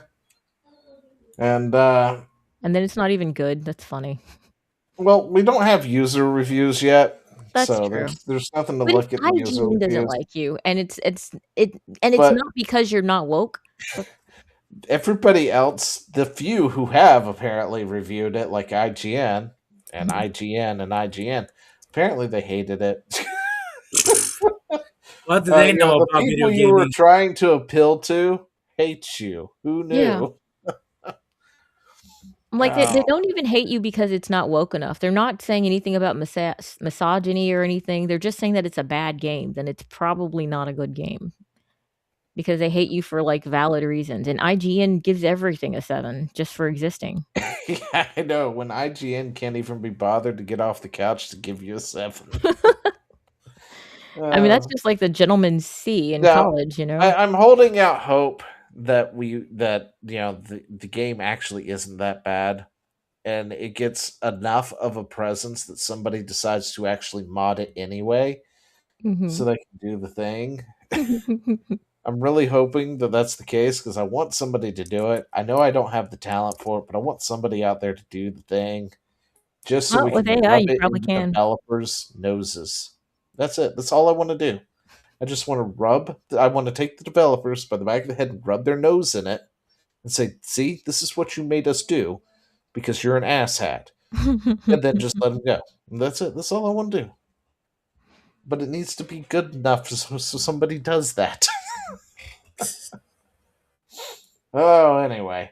What is this? Corporate for Public Broadcasting officially shut down months after GOP funding cuts. Really? Lol.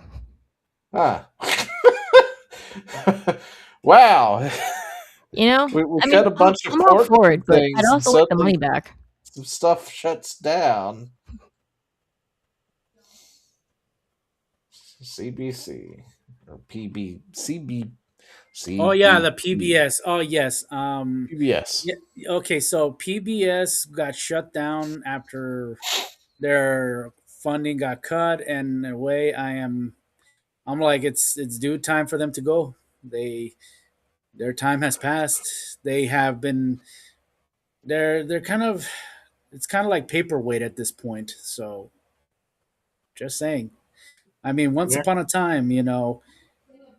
It's once upon a time they had Mr. Rogers, and then Mr. Rogers was the one that actually helped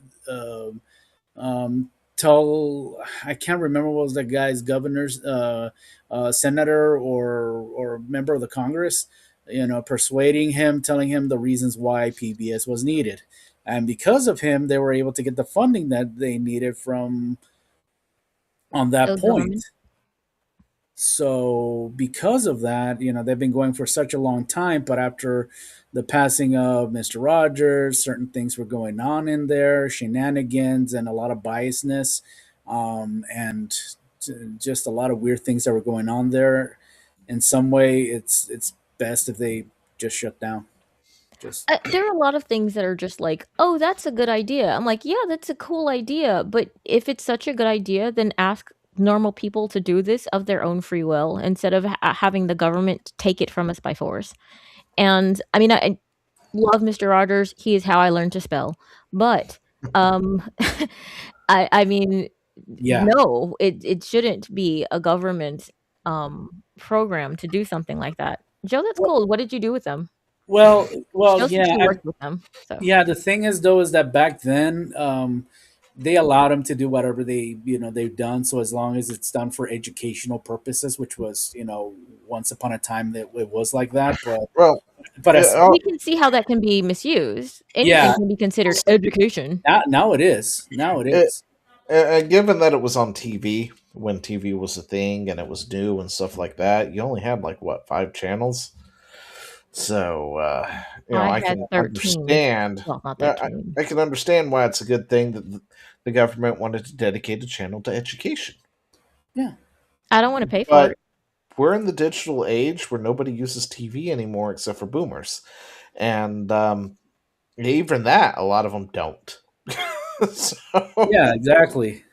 Well, the thing is that they're paying people, and people always have bias. Even people who try not to will always have a bias of some sort. And I mean, like I said, I think that it was a really good idea when they came out with it, but it was too susceptible, like a lot of good outlived ideas, its like a lot of usefulness. government programs, to being abused. And that's what happens as soon as the wrong people get in power. Like, it's perfectly fine to have a king as long as he's benevolent, but as soon as as soon as his heir comes and he's not a cool dude, well, now all of a sudden we've got Yeah. ourselves a tyrant who won't leave office if you try to vote him out. So Yep. So that's why now it's getting shut down. I don't think anybody cared at this point anymore. no, I mean, we're like, PBS. Who watches PBS? Yeah, it's just like, does anybody even That's watch so- that It anymore? reminds me of that line from, what was it? From the Jim Carrey, Grinch. Like, you're still alive. That's still a thing. So we got some marathon gameplay. Answered apparently. phones when they were doing their drives. See, that's the thing. They would always say it's from viewers like you, but then they're also taking government subsidies. That's the thing that pissed me off. So I'm sorry. I'm gonna let it go now. I'm Like, gonna let it go. See, Like, it's listen, I fine. always thought for the longest time that they got their money from viewers like you, and then it Well, that's turns what out they were don't. saying on their drives. Yeah. Mm-hmm. Yeah, the marathon gameplay. Ooh, staggering, bro. All right, here we go. It's real hard. I'm coming. First wipe of all death. Interesting. That's really cool, Joe. Didn't know you did that. Up, yep.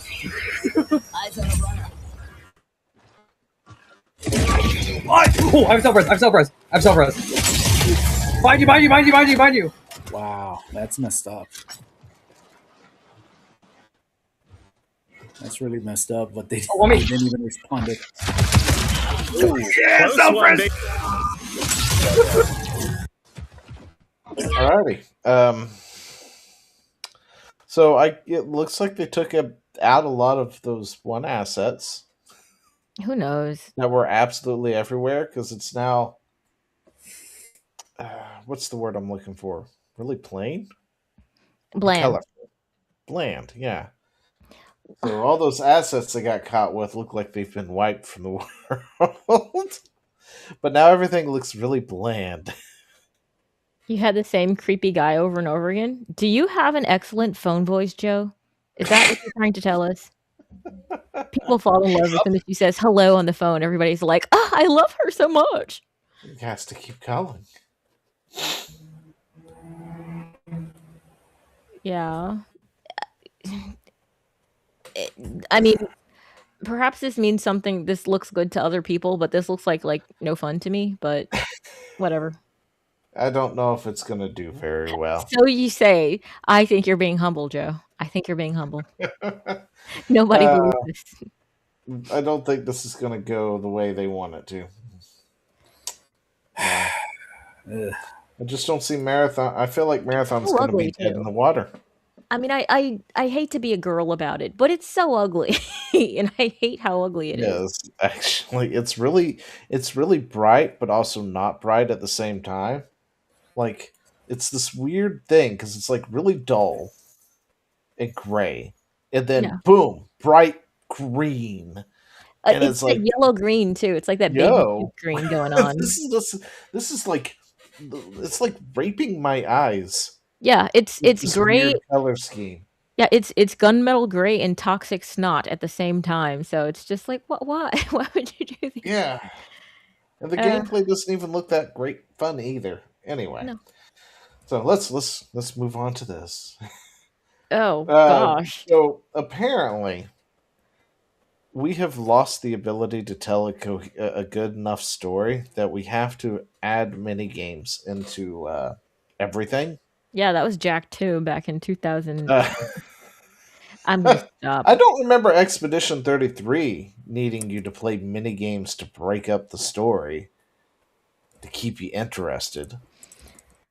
No, but see, those were humans, and they had passion and had a dream, and well, technically they used AI for a little bit of anyway. Yeah, of background stuff. Yeah, no, I still don't care about that, but people are so upset about it. Anyway, yeah, it's gonna be the same as when people were complaining about using computer for things with standard art. They were mad at Photoshop and stuff, and I totally get it. And they were saying you're gonna lose things, and to an extent they were right. Like a lot of our animation now is nowhere near has substantially less character than it used to when it was all hand drawn. But I mean, there comes a point where you're like, look. Poor Joe. Yeah, I know. I'm just like, oh gosh, that's terrible. The old man kept calling. But I think the best way is to embrace it, but to contain it. Say, "Oh, I love you over here only." Like over here in this spot right there. Yeah, if you just deny it, it's gonna. If you just keep pushing it, it's gonna be like a dam that breaks, and it's just gonna wash over everything. So yeah. Anyway, in an interview that river now. Gamer Braves, Final Fantasy VII's Rebirth director, I'm not even going to say his name. Nope. Defended his creative choice for an abundance of minigames, stating that a lot of games, aside from the main theme and the main story progression, also have side games and minigames built into them. When you're playing a game, you're progressing the main story as well as the intended game design. You tend to fall into this trap of having the same tempo, so you tend to get bored of playing it. To combat this and keep that fresh feeling of going through the game, that's why we introduce these minigames to sort of add a diverse experience. Anyway, the point Naoki Yamaguchi. You can't even pronounce that. Loser. So, all right. So I English is probably not the first language. Well, yeah, I know, but I need to know what this is like. We need to add mini games because we feel like the story, you get bored of it. I know what you mean, Joe. There are I've had to kind of like break that because I'm like I want to play this game, but also I want to not like kick my cat. So I need to. And that's the thing. A lot of the time, back in the day, when there were mini games, they were fun.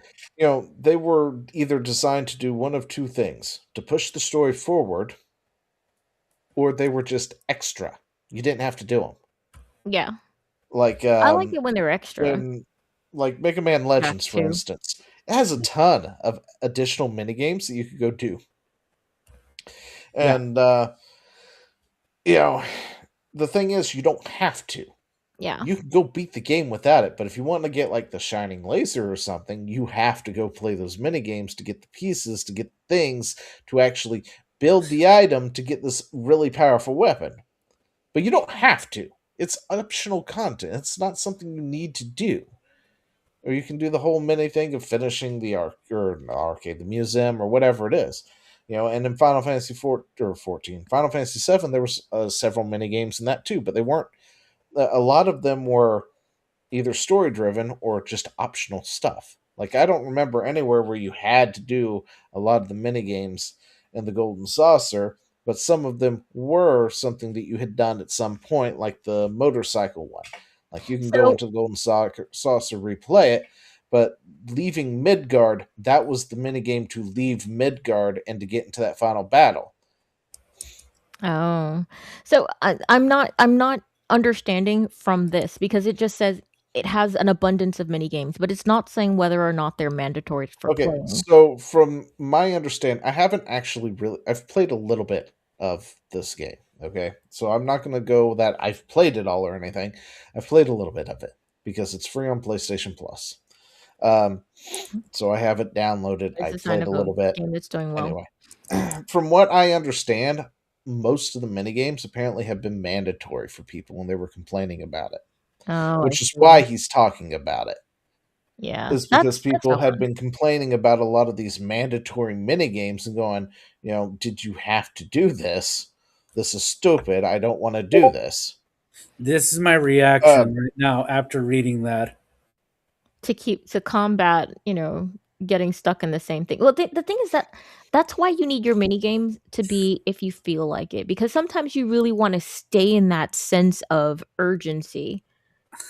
Godzilla had a stroke trying to read this and died.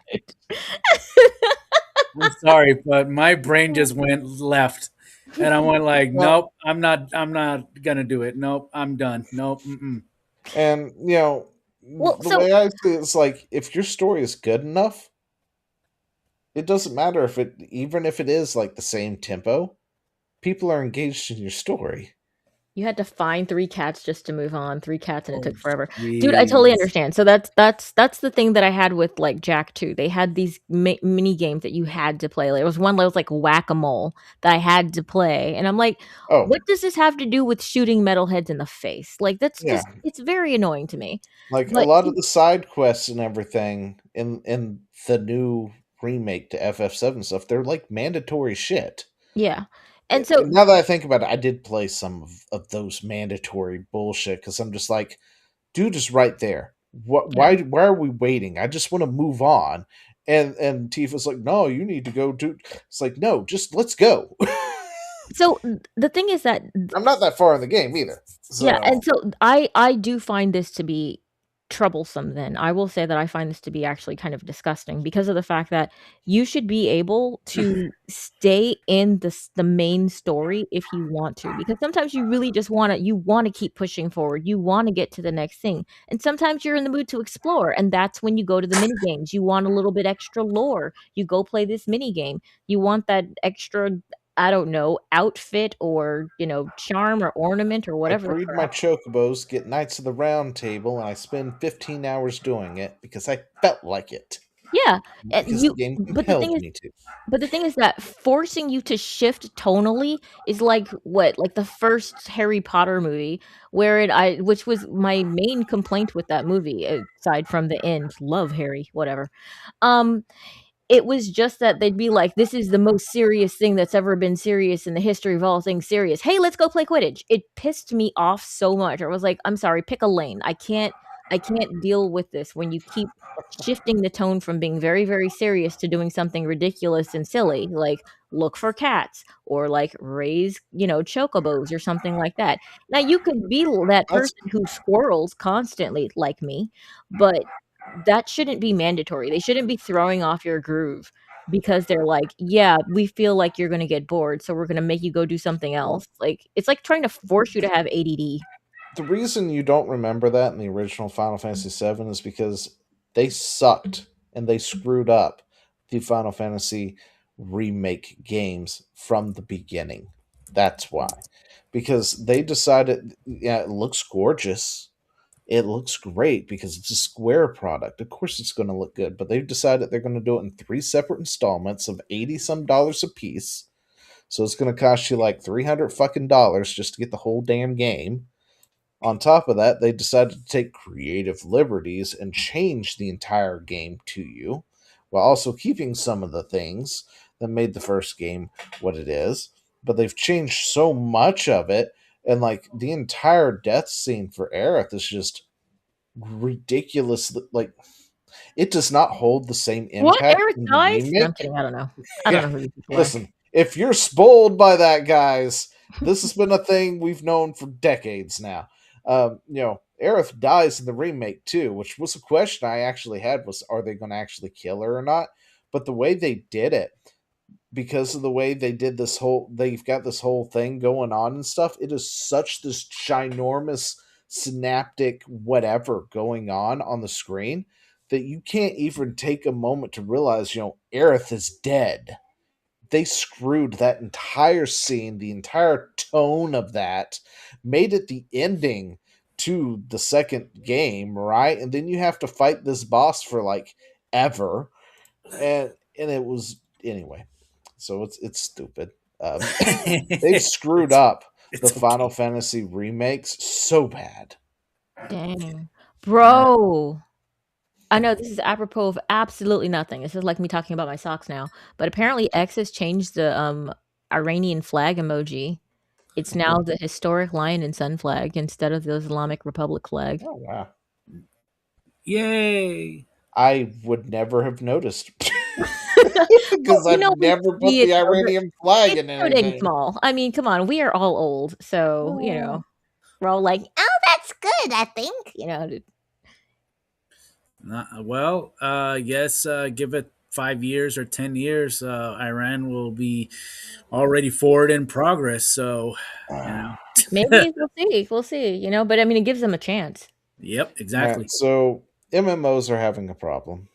Dun, dun, dun. Yeah, they're all having this issue now because World of Warcraft's having it. I think Final Fantasy 14's having it, ESO, and they're the big three, right? And RuneScape doesn't have this problem. I don't know why.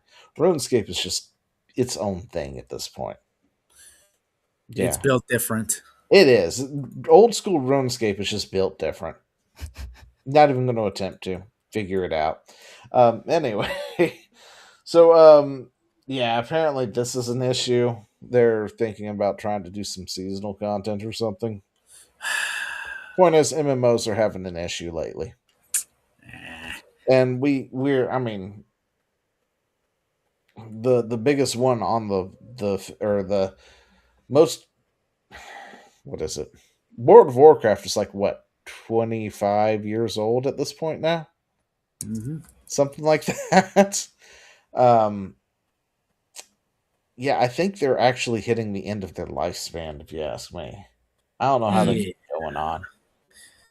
I think, which is sad in a way, but that's the thing. How do you continue on a timeline where even before Oblivion, before even the first game was there? Like, how do you they've been pumping out content this whole time too.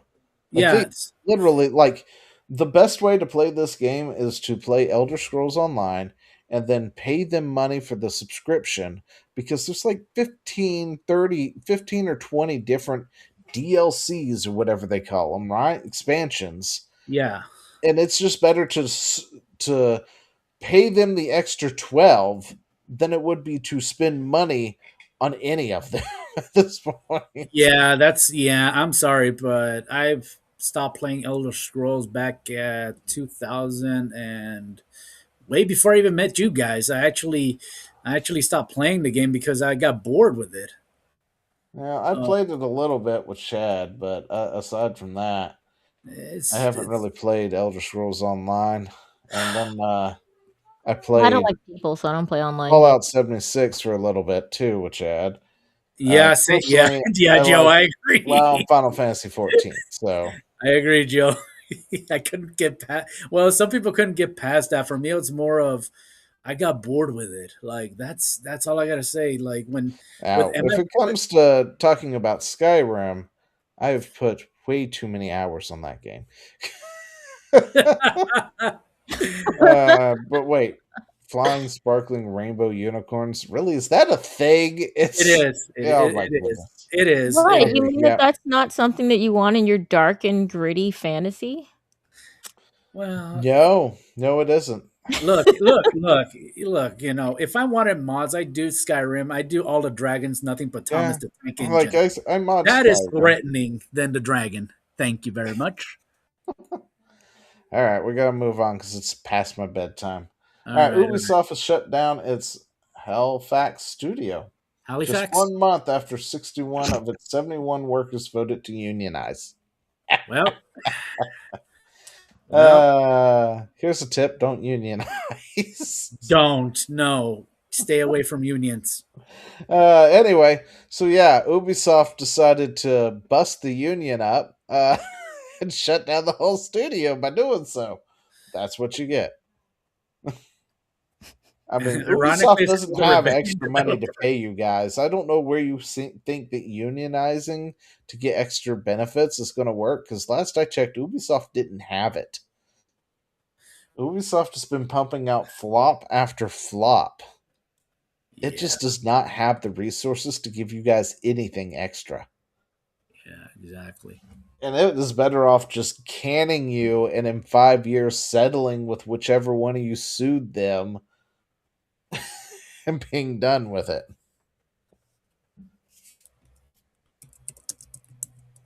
What is the studio actually doing, though? Publisher shared. Blah, this comes 3 weeks after 61 employees voted to unionize. Ubisoft claims that it's unrelated to the union. Oh yeah, I'm sure they will. I was just Well, curious you're what they liars were working too, huh? on. Right. Oh yeah, I know they're lying, but I don't blame them. Instead of part of the largest restructuring, cost saving processes, been ongoing significant cuts, layoffs. Yeah, I mean, like Ubisoft has been laying off people constantly for the past several years. I don't know why anybody thinks they have extra money to give them. Yeah. Well, that's Ubisoft for you, and was doing And once. again, as a branch. Once Okay, upon what a are they working on? Are they even working on anything? Not to my knowledge. Like I said, Ubisoft once upon a time was an amazing company, but now it's like going straight I know, to. but what was Halifax actually working on? Anything? That's what I'm curious now. Ubisoft Halifax. Give me a second. Let me check. Ubisoft. Yeah, like what game were they working on? All right, let's see. They're mobile games. Oh well, who They were cares? completely useless. Fucking A. Okay, so they were yeah. responsible for developing Assassin's Creed Rebellion, released in 2018, Rainbow Six Mobile, which has a scheduled release for this next month, actually. Closer to this, nobody cares. It's a mobile game. Yeah, this wasn't the play to make, guys. Yeah, you guys did not have. You don't have the staying cards. power as you Wise think Man once you said. had for that. Yeah, I know we made one mobile game, but I think we should unionize. This can't live without us, and I'm like, Idiocy right there, people. Idiocy in display. Oh, gosh. Anyway. So one more thing real quick, and then we'll call it a night. But localization, apparently. All right, here we go. I don't really know anything on this particular one, but apparently we're talking about near automation. Automata. Somebody say words. I can't say them. Automata. Thank you. Anyway, in English, and apparently 2B is like a completely different person in English versus like her Japanese counterpart. Really? Yeah, but I don't know personally, so I can't tell you. それは Oh, I'm sorry. There's subtitles we're supposed to read here. You can tell us. Oh, hey, You can't mister. read. How do you make children? Oh. Oh. Well, machines can't really make children. Neither can androids, now that I think about it. アンドロイドも子供は作ることはできなくて。 Yeah, but do you... Or, wait, I missed that bit. Yeah, but do you make them? To be. Like, what, there's So not- two things. Anyway, you're the chatty one. Work it out. 声で言われても。Oh, okay. So he asked 2B for help, is what happened. I somehow missed it somewhere. Oh, 2B, a little help here. そんな声で言われても。 You're the chatty one. 私は Work it 助け out. られない。 And then he goes, oof. And then the robot is going, Mister, wait, you gotta tell me how you make children. 早く行こう。ほら、 Well, it's getting late. Let's get home お already. 姉さん待ってるよ。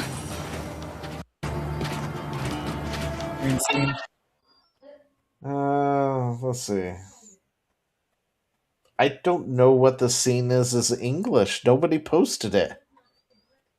I can't figure it out, guys. If you don't post me both versions. Machines can't really make children. Okay, here we go. Machines can't This really. is an English version, right? Mm-hmm.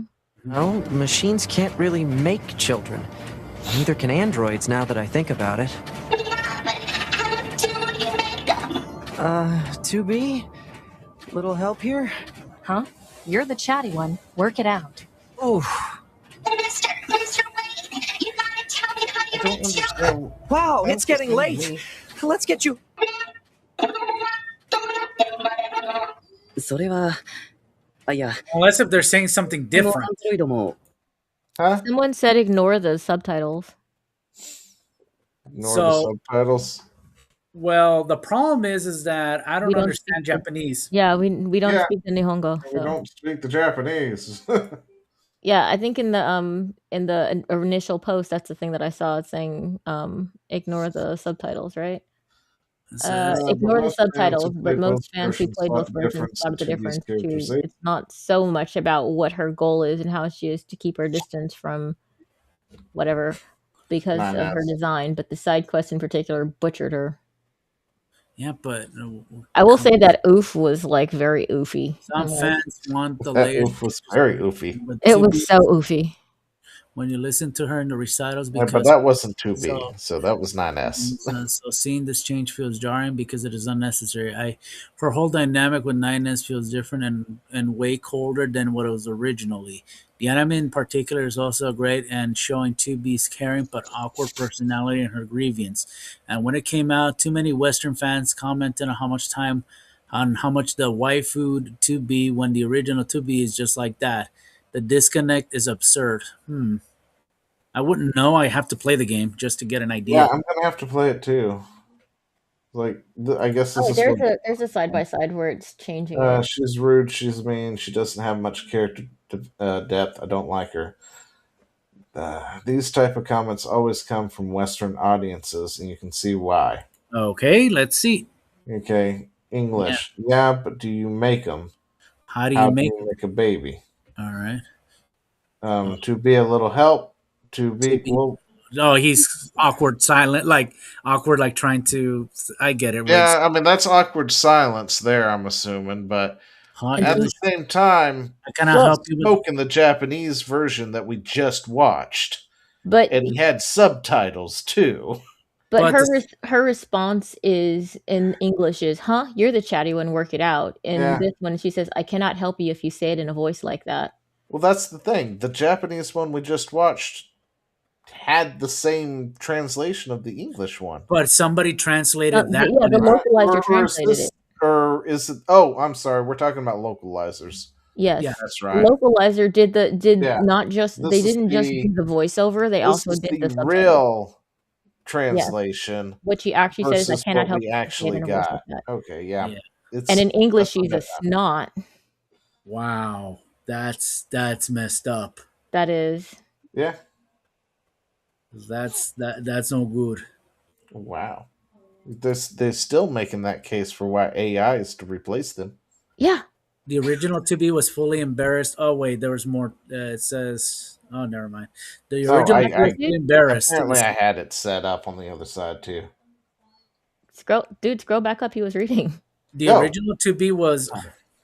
It's all right. It's all right. Where are we scrolling to? Scrolling. Scroll down just a little Okay. bit. Down. Oh, down. He said. Sorry. Down. A little bit. There we go.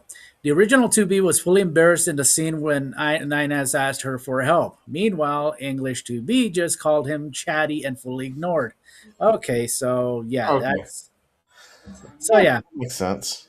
Yeah, that very much changes. You know. the tone and everything else. Yeah. Well, her tone in the second one is dismissive and kind of rude and superior, like kind of putting him down. The other one is kind of like, just Hey, kind Daramuth just raided the stream. Welcome. Hey, Dara. Welcome. You're the end of the stream. Night. How you been, man? Let's see. That's a complete character change. If I were the author, I would be so mad at the localizers for the way that they changed this character who is polite and embarrassed by something. Well, that's just why a feminine Japan is thing. upset and fighting back. So good. Well, they should be. Like putting in thing, and this is also why they're going to AI. So to handle their subs. Unfortunately. Yep. Let's see what else we got. Is that it? That's that's it.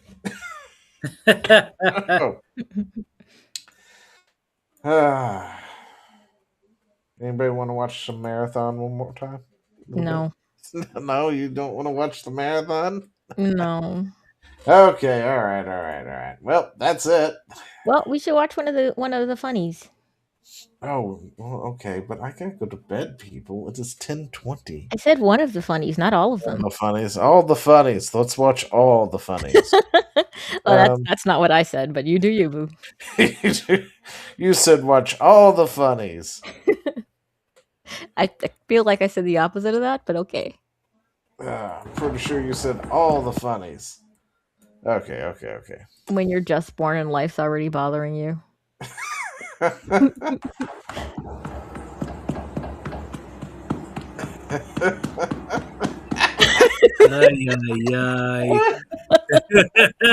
was already It's done. like, I hate this. I hate everybody in this room. Good night. Good night. That look, yeah, that's me already. That look, it's just like.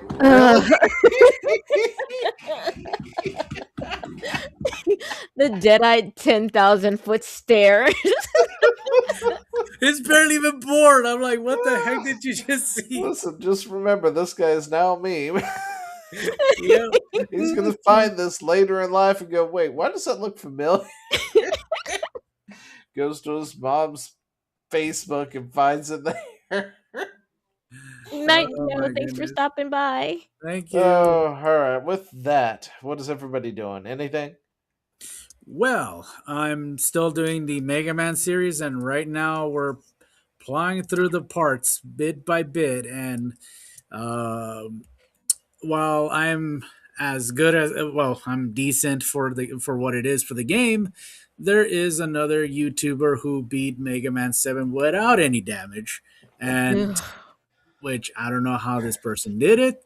So I give the person props. So I'm going to tell people to check this guy out, and he is really good. It's on YouTube. It's called the person's name is X Maverick Hunter, and does not only play the regular game but also does modding, the mod versions of it. Check it out. Pretty cool stuff. Oh, that's I nice. love that sound. Anyway. So just continue. Sorry, that's from Mega Man Legends. Yeah. There's So the Capcom sound from that. Anyway. Yeah. So Maverick yeah. Hunter. Yep.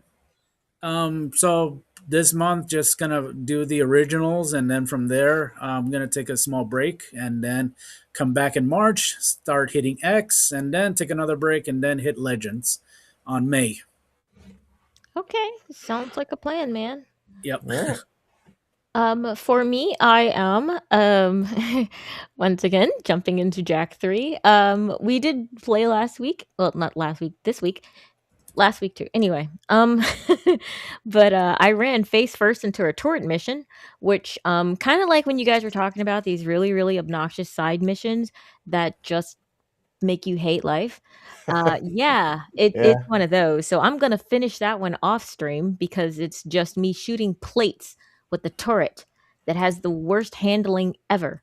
So yeah, but I'm going to jump back into it, and we are going to visit the wastelands and basically, like, I don't know, it's like their version of Thunderdome. It's kind of adorable. On Thursday at 4 p.m. Pacific time, 7 p.m. Eastern time, and all the numbers in the middle. I believe in you. So yeah, look forward to seeing you. You can yell at me because I'm terrible, and I'm pretty cheerful about it. You know what you got. All right, and we'll do this next Friday at 8 p.m. Eastern time, as always, and then I'll do random shorts, which also kind of only appear everywhere but Rumble at this point. I was uploading them to Rumble and then stopped at some point. Why? I You don't hate us, why? remember. I think I was just having too much trouble getting it to upload or something for whatever reason, so I stopped uploading them. Anyway, I'll try and fix that and do it again.